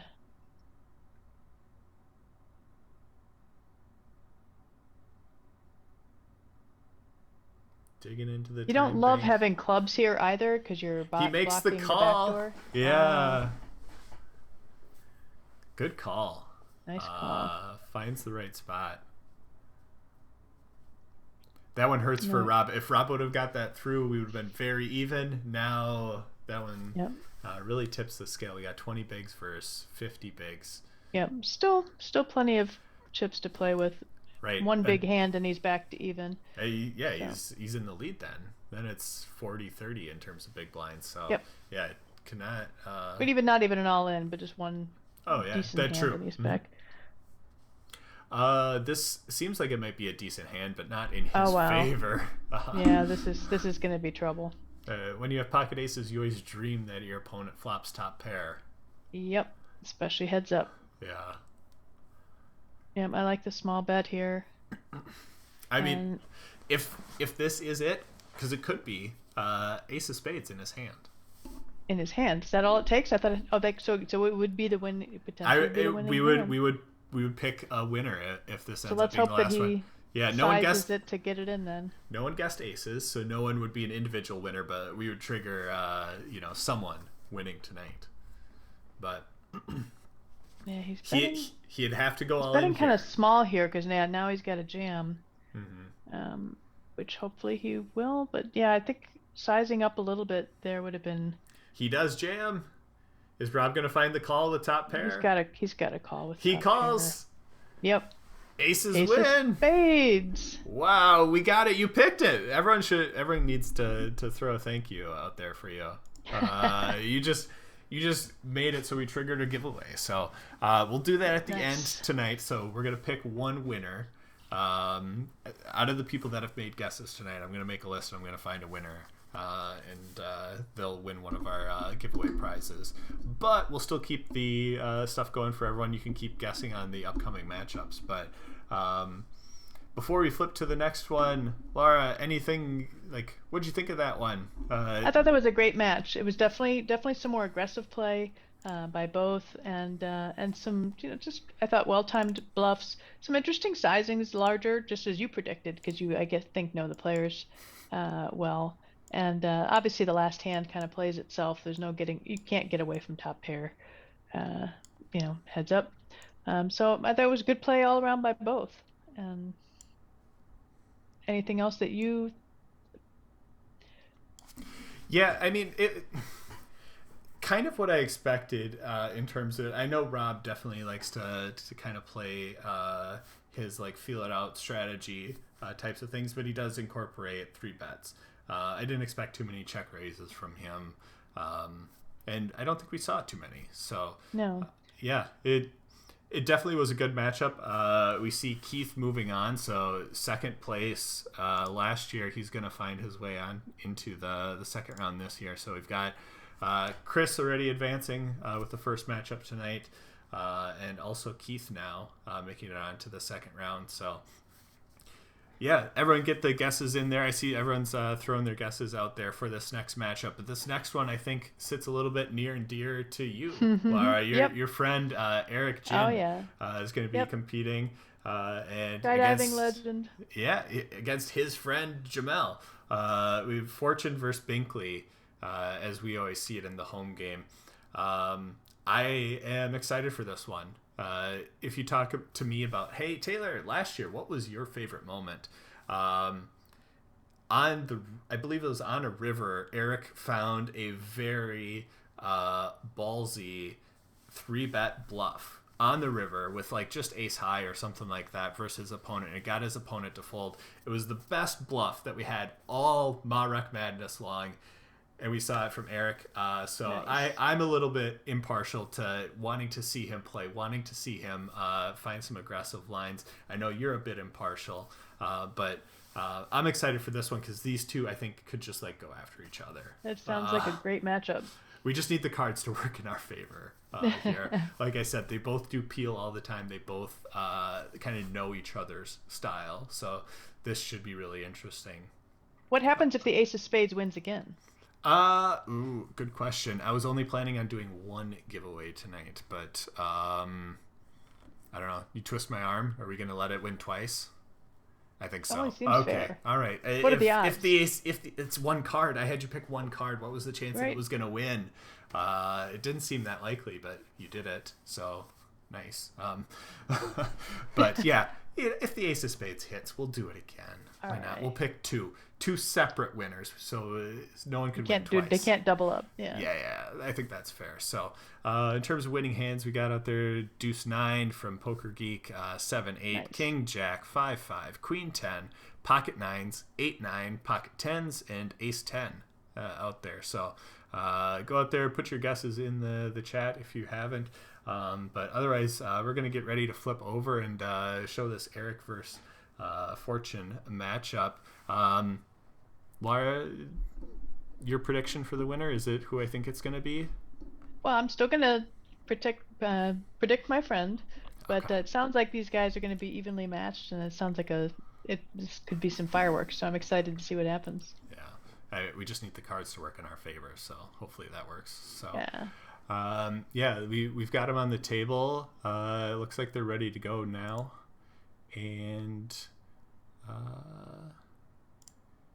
yeah, there we go.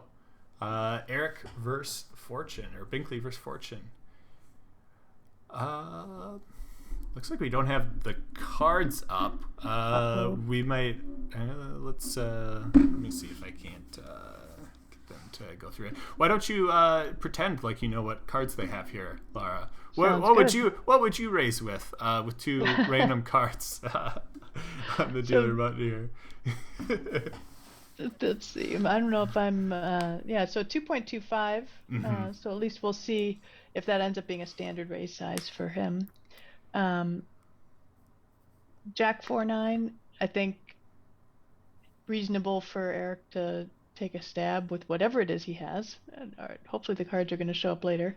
Yeah, we'll get it. It may take just a bit to make sure that we get it coming through. So check. But it may take a second here. Yeah, in this spot, board we runs lost the out. video on both of them as well. Yeah. Okay.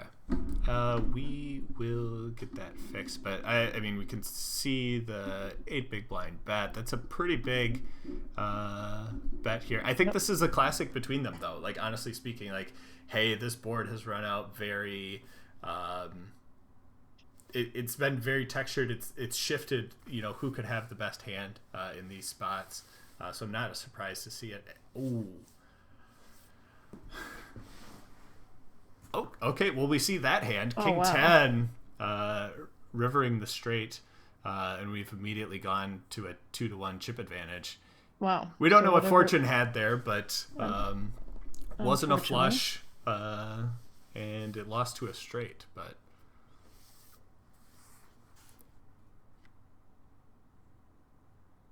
all right, I'm seeing hands now.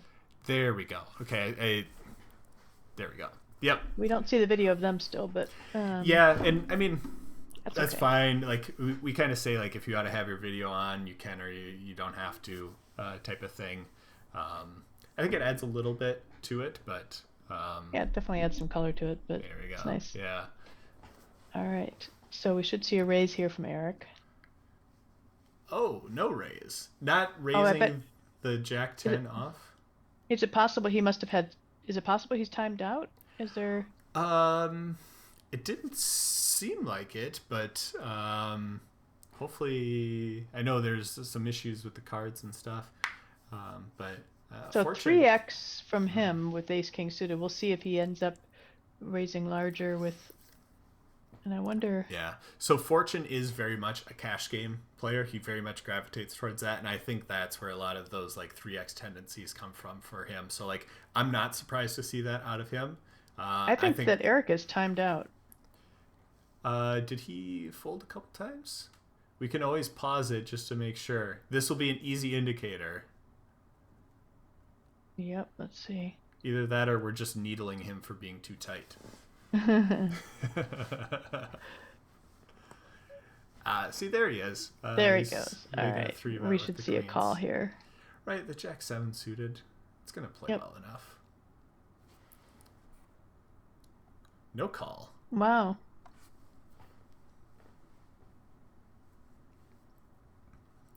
Yeah, I was expecting to see more flops, to see all this go through there. I thought that we were going to see a call there, and kind of similar to what we saw with the very first hand, where we didn't actually see what Fortune had, but, you know, big bet sizes on the rivers, raises from Binkley, all those types of things. So yeah, definitely more pre-flop folding than usually you're seeing in heads-up matches. And if Fortune is doing a lot more cash playing, that may be part of it as well. You may just have to play so wide heads up. But we should see a call here and a flop, I would think. Yeah, some good comments out there for the needling. I think he timed out is the new, he's a nit. Yeah. Exactly. It's what you're always saying when you're like reviewing hands. That's the excuse. Or it was a PKO. Yeah, no, I timed out. Yeah. No, loose Right. call. It was a PKO. I could make Yeah, that call. exactly. It was a PKO. So it wasn't just a spew. I could see some aggressive actions coming here. Fortune having a pair on this board, Binkley having a pair on this board. I don't think they're going to shy away from being worried about an ace. Yeah, I probably wouldn't be leading here in Fortune shoes just because I think Eric's hand looks like what it is, which is a queen. I would probably wait and then probe the river if he checks back the turn again. And check. Very wrong on my part. I thought these two were going to come out with the bets and swing it. Pretty hard with the aces out there. I thought they were still going to be like, I know that I don't have the ace. I think they're taking a little more careful approach here in the beginning, which is reasonable as well. Yeah. I mean, the standard for what we've seen in these matches. Obviously, we had that very big hand the first time. Yeah. But this one does potentially have fireworks associated with it. 2 suited wheel aces. Exactly. Those lovable 3-bet bluffs. I think we'll see just a call here in position with ace-3 suited. There's really not a reason to be putting in more. Oh, wow. On in an action flop. Yep. So we should see I would bet about a quarter pot here in Eric's shoes. So I think about a 3 or 4. Just 5. Above a third, yeah. And a jam. Oh. Wow. Is he going to get to Eric? Eric does not fold. Run the equity. Is there going to be a heart or a 5 now? Wow. No. It's over. And the ace of spades wins again. Lara. Wow, it did. Oh my god. This is not how this is supposed to work. Wow, that was crazy. Oh. 2 winners. I don't think anyone guessed ace 4. Wow, that was so quick. Somebody guessed an ace something. Ace 10. There we have an ace 10 out there. Oh, maybe that was last time that we had a low ace. Somebody guessed a low ace the last time. Yeah, last time someone guessed ace 5. So yeah, we have that out there. But good call with the ace of spades. We'll just throw that one out there. Wow. There we go. You could have picked any other card in the deck. That's why everyone loves the ace of spades. And it wouldn't have crushed us so much. But hey, Nuts. your friend Mr. Eric Should go to Vegas. is going to the second round. Good for him. It was quick there, but any additional thoughts on how that all played out? Or yeah, I think. I mean, I don't know that I jam with the flush draw there, but I mean, you can never be playing. You can never go too bad, to just be sticking it in with the flush draw and the nut flush drawn and over. But and it's somewhat difficult in his shoes to make the call there. But a pair heads up. Yeah, you kind of got to go with it, and yeah. Yeah, that's the type of stuff that I was getting ready for, because it's I know Fortune just is hey, no matter what, I'm gonna have equity here. I feel good about this. I don't think he's got pocket 4s and has me crush, and just throws the chips in the middle. And Eric knows that out of him, and knows yeah. Hey, when you guys know each other's styles so well, then yeah. Because I think, maybe 2 other people playing against each other in that spot, if you've got a pair of 4s there, that may be a tough call. Because your opponent can have, 8s, 10s, whatever it is, pocket pair that 7s beats there, you. that are just looking like a flush draw and sticking it in. Yeah. That's the thing that stuck out to me. I think Eric had a read and was I feel good with this pair of 4s. Let's go with it. Yep. Yeah, no, I think it was played really well. So yeah, I mean that sometimes these matches are short. I was time check. I mean, that was 5 minutes, right? And half of it we missed with cards, but right. I think we're all right. But fun stuff. 3 out of 4 done. So we've got Chris advancing, we've got Keith advancing, we've got Eric advancing. This last matchup, 2 new people into MaREC Madness. This is both their first matchups. We've got Kathy versus Ben. Kathy won her way in to MaREC Madness. She won the Heads Up tournament that we ran. I think it was back in June she won. But don't hold me to that. I could be wrong on that.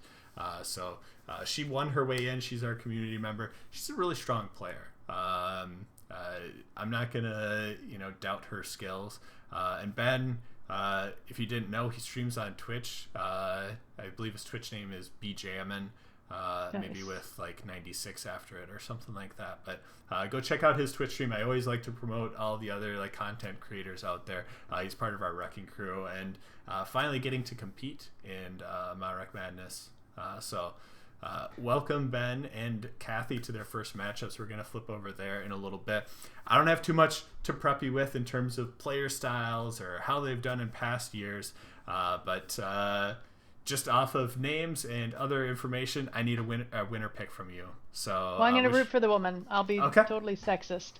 No, that's totally fine. I'm sure that they're great, but I think, is she the only woman in the whole matchup? Nope, we've got Kim Kilroy. Oh, Kim as well. Yeah. Yep, Pet Kim Vet. Yep. Yeah, Kim's a crusher. She was my prediction to meet me in the championship match. So I think she's got a very strong poker game. So she'll play next week's, but the only woman tonight is Kathy. All right. So yeah, get your guesses out there in the chat. We've got King Jack being guessed again, King 9. Babker is guessing Ace 8. Yeah, really. But specifically saying the Ace of Spades. Chris is saying the Ace of Spades and 5 of Spades. And Binkley's guessing 9-7. Yeah, apparently the Ace of Spades is the winning card. Like, it could have been the Ace of Hearts. It could have been the Ace of Diamonds. Whatever. But no, you just pegged the right ace, the perfect one for this one. So running good. Nice job. But yeah, so you've got Kathy in there. My prediction going into this was also picking Kathy, but I'm interested to see how this one plays out. We've got each of the players at the table, and it looks like they're ready now. All right. So let's head over and get the game up there. There we go. Looks like we missed the very initial part, but Ben got a limp in there. Yep. And Kathy's got the Ace Jack. Standard so far. Manifold. A few more guesses rolling in here. We'll have to, after this matchup, go do the tally, figure out everyone that put in guesses, and then pick 2 winners. So that'll be fun. So stick around, people in the chat. We'll draw some winners later, but I know no one's going anywhere. We still have the last matchup of the night, and this one's it's going to be just as fun as all the other ones. So I'm going to take this time just right now and say, Lara, thank you. Thanks for joining us. This is really fun. Yeah. Bit of technical difficulties. 1, getting your audio working. 2, potentially some whole card issues and stuff going on, but like we're working our way through it. Okay. These were minor things. We're a community of people that play recreationally and do all this stuff recreationally, so we're no experts in Twitch and all that other stuff. So we just have fun with what we do. But yes, I suspect that check back here is good. Mm-hmm. Nicely played.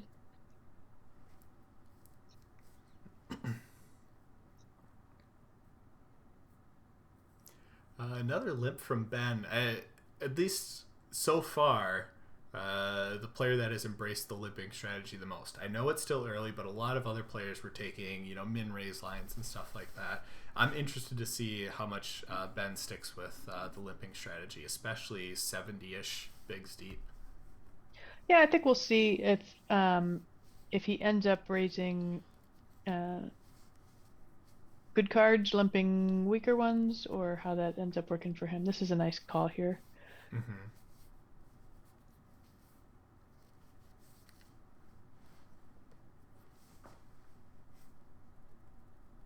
She can bet just even 1 big blind here, but we are seeing people sizing up.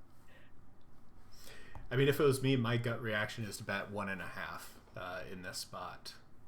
Yeah, I think it's fine. Anything from 20% to, I mean, you're not really worried about anything. You're not, Mm-hmm. there's no overcards that are going to come. And if you bet too big, you're going to get mainly just, you may get action from a king. But Limp, and now Kathy's betting out a single leading, big blind. that is interesting. Mm-hmm. Figuring that he's going to raise his aces, although I don't think that he's raised yet. Right. But Oh, she may just, wow. A 5 big blind raise out of Ben here with, I'm going to say it, not a whole lot of like yeah, equity in this spot. just an air ball. Right.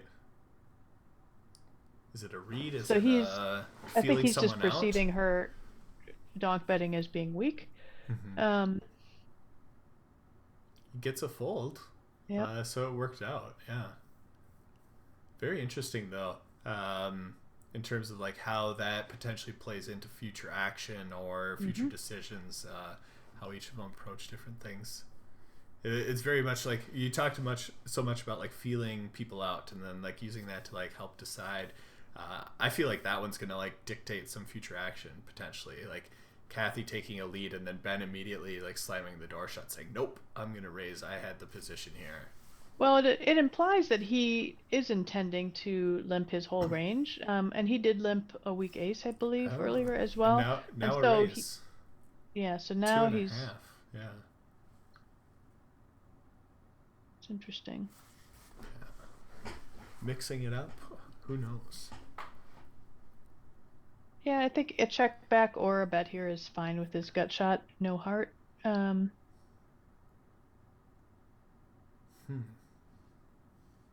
Goes for a or bet, call. gets a call from the 8. Yep, I think that's good. Ugly river for him here. We still got 2 overs and a gut shot though.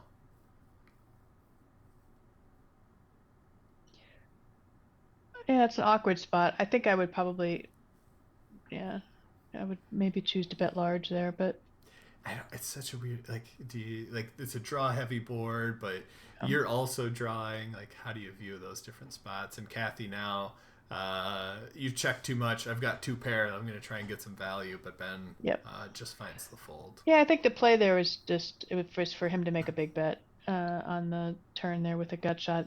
He doesn't care if she raises and he gets a fold, but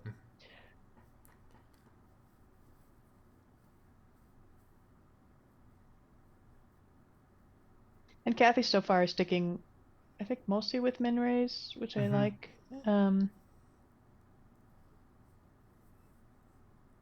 She sizes up a little bit here.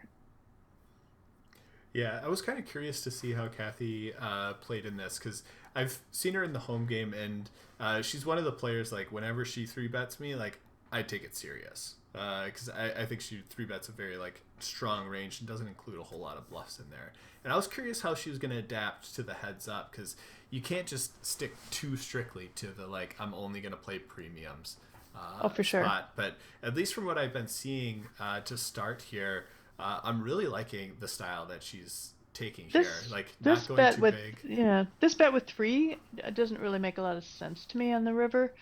And that generally you don't want to be betting less than half pot on the river, pretty much ever. With the exception being occasionally to range target specifically, but it worked out.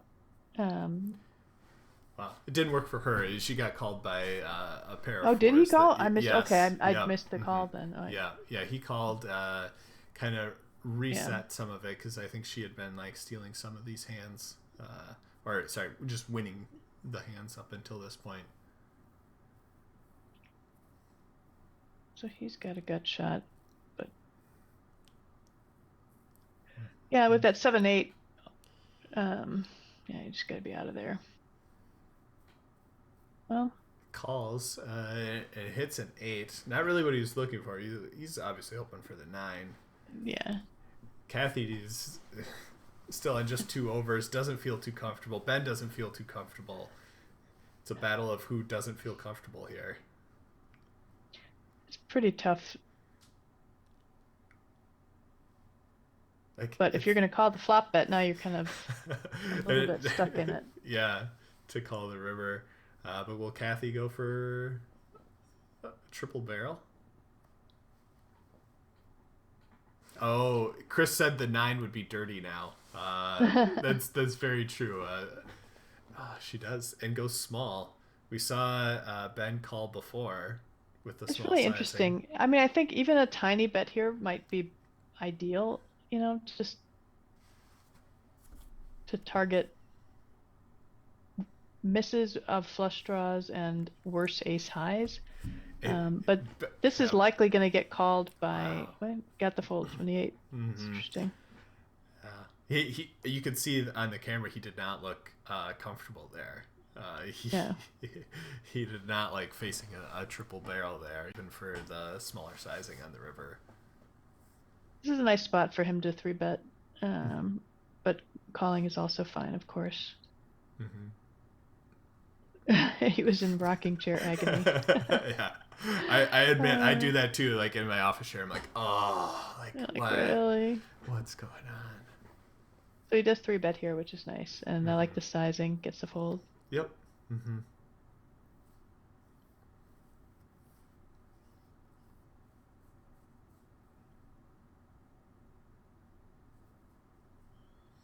I'm paying attention. I'm trying to like figure out like how often is he limping, how often is he raising.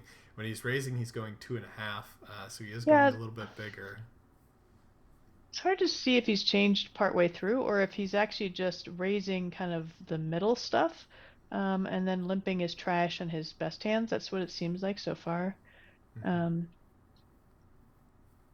Yeah, and it makes it easy for us seeing the cards, always knowing it, like what he's doing and being able to decipher that. But being in the other person's chair, it's tough because you're not seeing showdown all yeah, that you often. So you're just seeing a exactly. mix-up strategy, and you're just trying to like piece it together with how they're playing the hands in other spots to try and figure out what's going on in Totally. those different spots. So it's tough. That's why, like when you're on a live stream, you have to have people that are watching the Oh hands. And yeah, oh wow, she drills it. yep, Um, Here comes the big bet, and he's gonna have to call. yeah, 3/4. Um, Oh, rocking chair yeah. agony returns. He's like, I've got top pair, but man, the draw just hit. Yeah, it's a pretty awful spot. But Uh,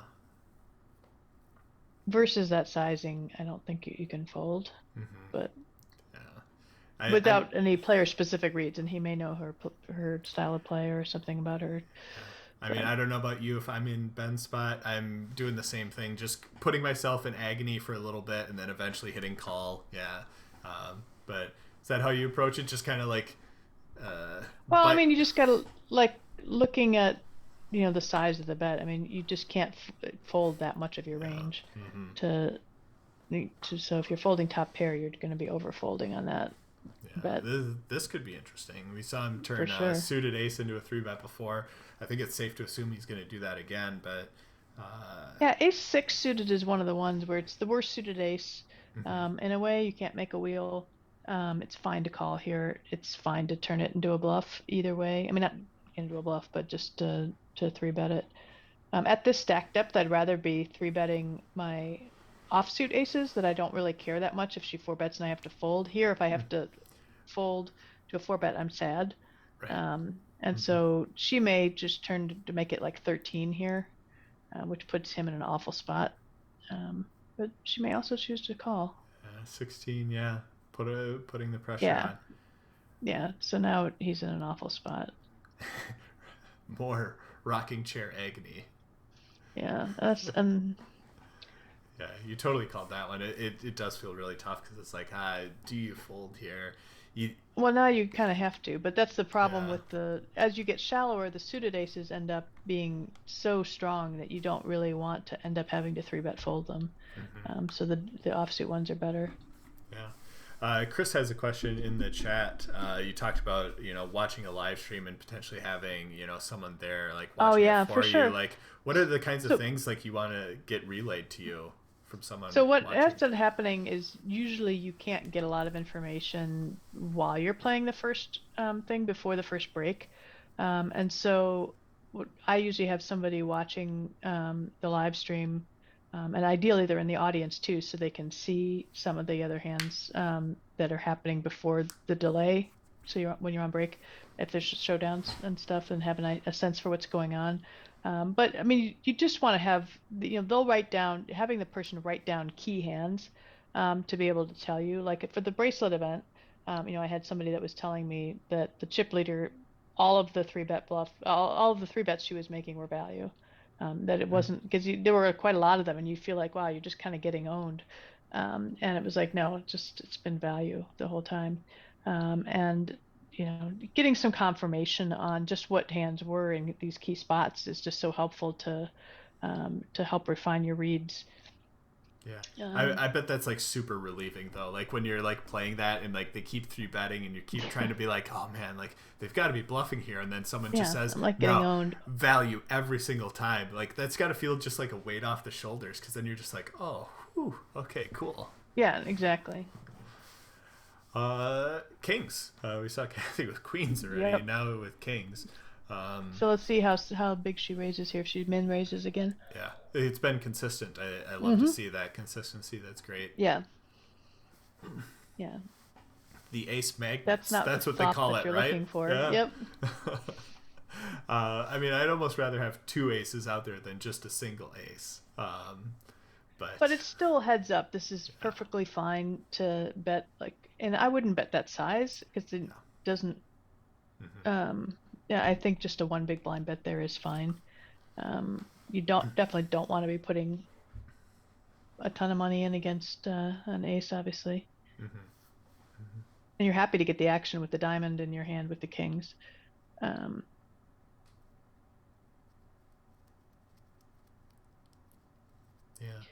It hasn't felt like there's been too much that's gone on, but I mean, we've got 85 bigs versus 30 bigs. It really did kind of like swing pretty quickly.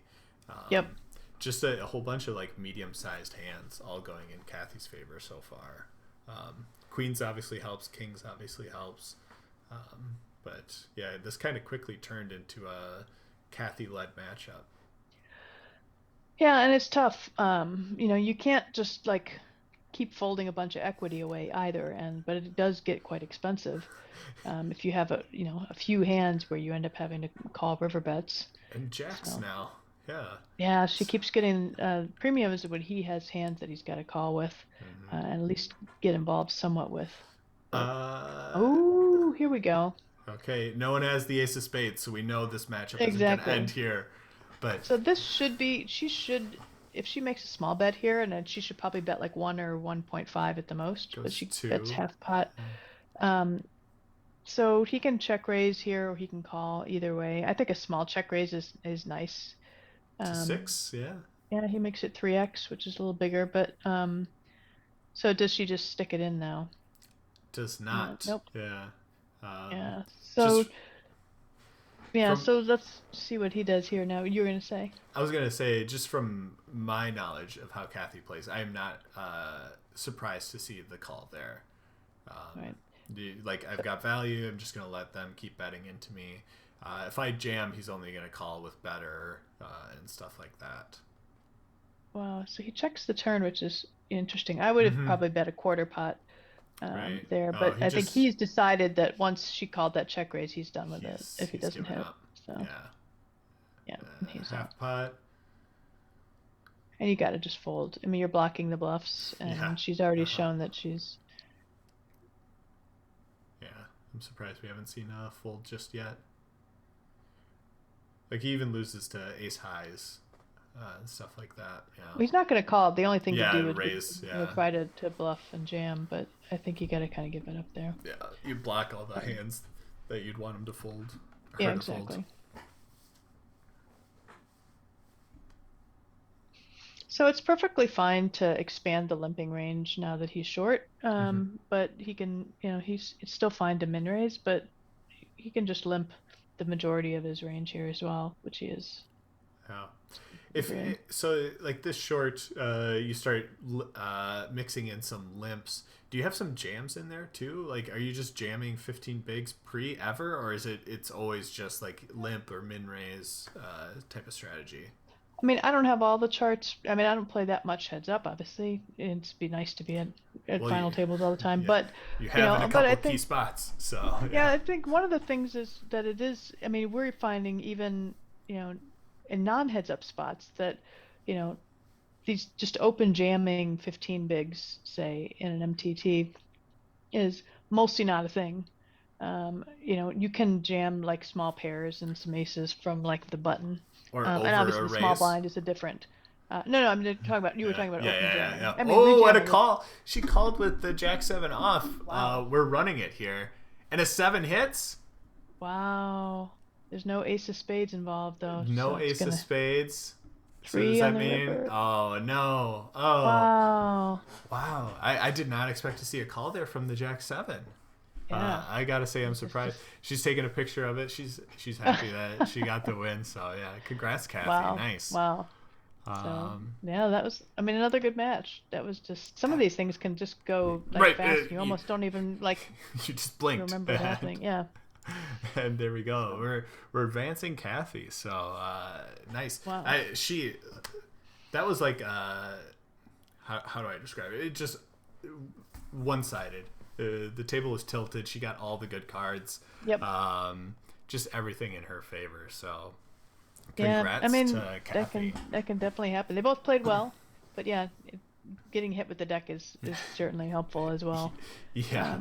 But it Uh, was Nobody had the Jack 7, so no one wins that one. But we do have two giveaways to give away because you guessed the Ace of Spades. awesome. We were so close to having three of them too, because I was thinking through that. I was like, the very first matchup, it was Ace King versus Jack 10, Yep. and like the Ace of Could have Spades. could have in been the- a 3 out of 4. Oh, that's crazy. Make it expensive. Yeah, well, I mean, what we did this last year too, and people started off making a bunch of guesses, and then they slowly realized like all these matchups were winning with like ace high being like the winning hand or like what got in there. So everyone started to guess, ace 10, ace 9, ace 8, ace 7. Like those were all Right. the guesses that were coming through. And that's how all the matchups ended up ending too. So we gave away some last year too, just because of that general trend. But apparently you just know what ace is going to be the prevalent one. Yeah, I mean, if you're gonna in guess these. a winning hand, just guessing any ace is gonna be Right. the smart play. Yeah, yeah, So that's very true. But yeah, that wraps it up for tonight. That was our 4 matches. I've got the bracket up here. So we had one match from like each section of the bracket. So next week we'll have the Kim versus John matchup that'll play Chris the following week. We have Michael versus Tim. That'll play Kathy the week following. Joe versus myself. The winner of that will go on to play Keith. And then Gara versus Charles gonna advance and play the winner. The winner will play it's Eric. exciting. So a ton of fun. That was just week number 1. Just over about 2 hours of action. It seemed like, so that was a ton of fun. Lara, thank you a ton for Thanks for joining having me. us. This was really fun. Good Yeah. play, and it's nice to see what's going on over here. Yeah, no, a ton of fun. I'm going to get up some sort of tracker and figure out who's going to be winning this giveaway here. So I'm going to be just trying to track a few things, but I don't need you to stick around anymore if you want to go. Otherwise, if you want to, I'm not going to stop you from just hanging out and chatting and seeing how stuff is going. Cool. So Yeah, well, I can. If anybody has questions or anything that I can help with while you're doing that yeah, last throw good some stuff, I'm happy to. throw some questions in the chat. That's a great idea.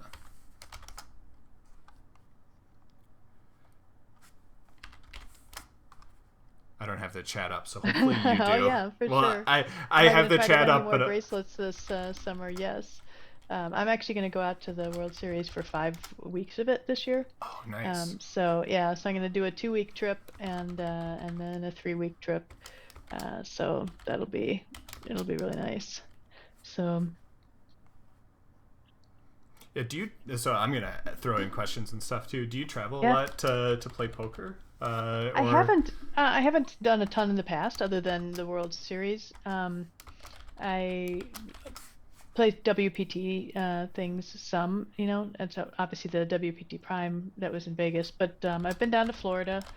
Used to go up to the Borgata, hopefully they'll get back going with more regularity there. And then first, I've played a couple circuit events, around in the US, but I'm actually going to play internationally for the first time at the end of March. I'm going to go to Amsterdam for the WPT Prime there, Oh, and nice. then yeah, and then stay on for a week of vacation. So yeah, so that'll be really fun. Somebody asked, "What is your study regimen?" So I'm part of BBZ Poker, and so there's like at least 10 hours worth of seminars every week. So that's just keeping up with that is pretty difficult, but I do. And then I have pre-flop and post-flop drills that I do every day, just to try to get better at knowing all, my pre and post-flop strategy.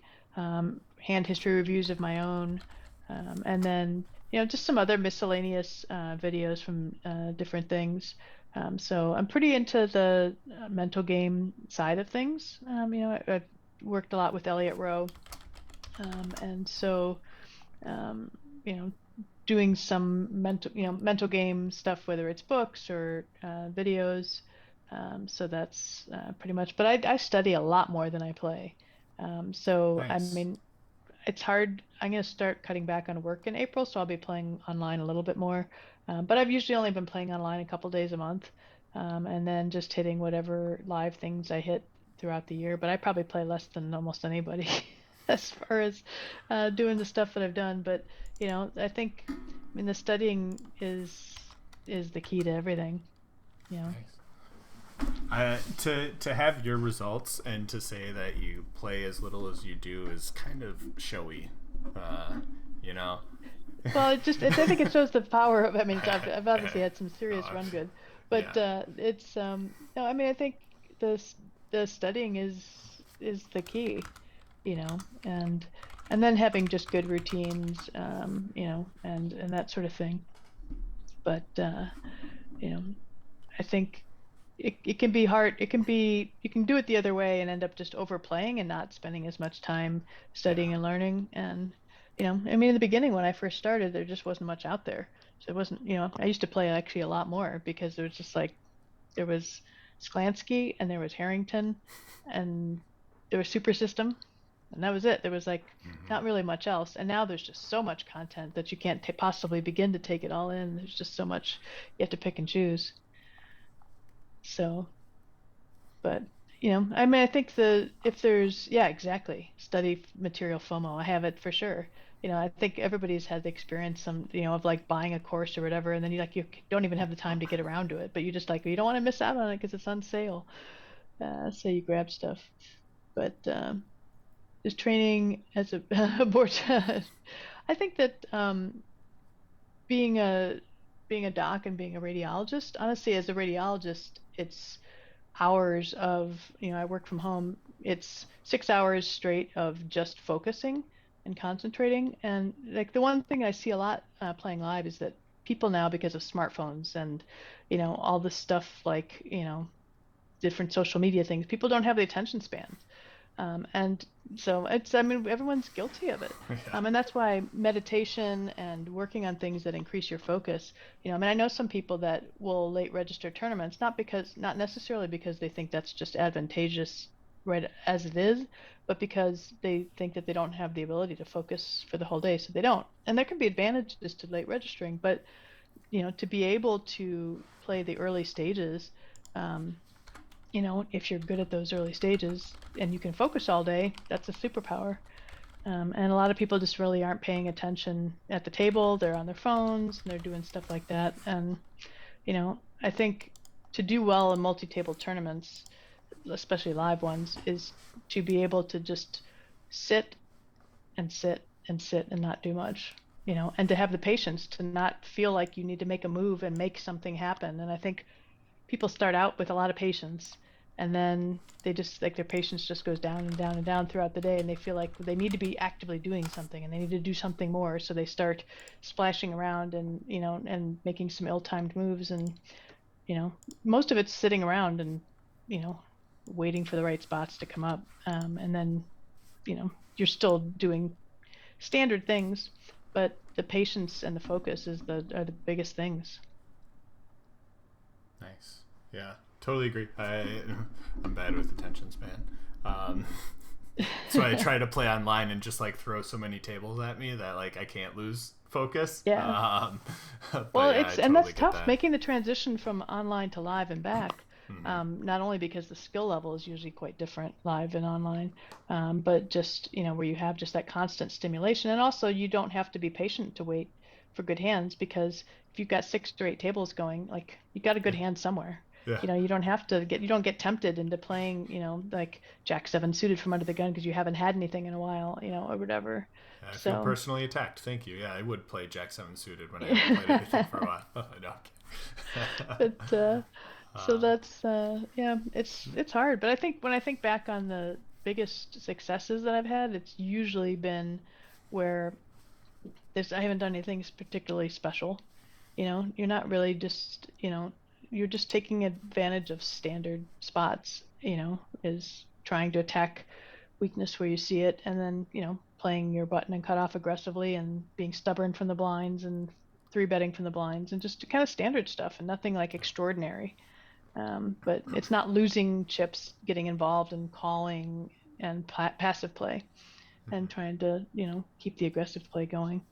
Yeah. So you can just All prescribe Ritalin, right? Exactly. Yeah. So I saw 15 unique people put guesses out there. So we're going to do a random draw between those 15 people. I'm going to hit generate twice on those numbers. If the same number comes up twice, I'm just going to go a third time, or until like that number doesn't show up. So no like reorganizing once we get through there, but I'm going to hit this twice. Generate the first one. We got a 13, so lucky 13. Second result is going to be 3, so 13 and 3 are going to be our winners. That's Evil Roy and Krajax. So congratulations to Evil Roy and Krajax. You can thank Lara. Lara knew that the Ace of Spades was going to be the money card tonight, and that's going to be our winaways for the winners for the giveaway. I feel like I'm tired, but yeah, no, cool. Yes, David does win everything. He always finds a way to win. But Krajax, Evil Roy, if you're out there, just send me a message. Otherwise, I will reach out to you shortly to find a way to get you your prizes. But this is going to be the official end of week 1. I said it before. I'll continue to say it. Thank you so much, Lara, for joining us. It was great to have you join me in the booth, dropping knowledge, talking all those fun things. Like I said, we saw the comment before. They listen to me all the time. They don't want to listen to me. They want to listen to someone who's got a bracelet, who's got a huge score in one of the recent tournaments. So congratulations on all your recent success. Hopefully that success continues. Enjoy your time out this summer at the WSOP. I'll be out there for a little bit. Don't be surprised if I shoot you a note trying to find you, say hi, and maybe grab a drink or something. Yeah, I'd be happy to meet up with anybody, so hit me up. All right, cool. Thanks again. Everyone, remember, we're going to be back next week, next Thursday, the same start time, 7 p.m. Central. We're going to play through the second round of matchups there. I believe Jim is going to be the host next week. We'll see who joins him in the commentary booth as well, but don't miss out on that. And if you're just a fan of my Twitch stream, we stream for a Rec Poker on Twitch every Wednesday night at 8 p.m. Central. We play the Rec Poker home game. Next week is our mixed game series where we're competing for Mixed Game Player of the Year. I'm currently in second place in the Mixed Game Player of the Year series, so let's see if we can continue that next week. But you got to tune in. You got to come back and check out how all that plays out. So, Laura, thank you again. Thanks for joining us on behalf of Rec Poker and Rec Poker Nation. We appreciate you. Everyone else, take care, and we'll see you next week. Peace out. Have a good one.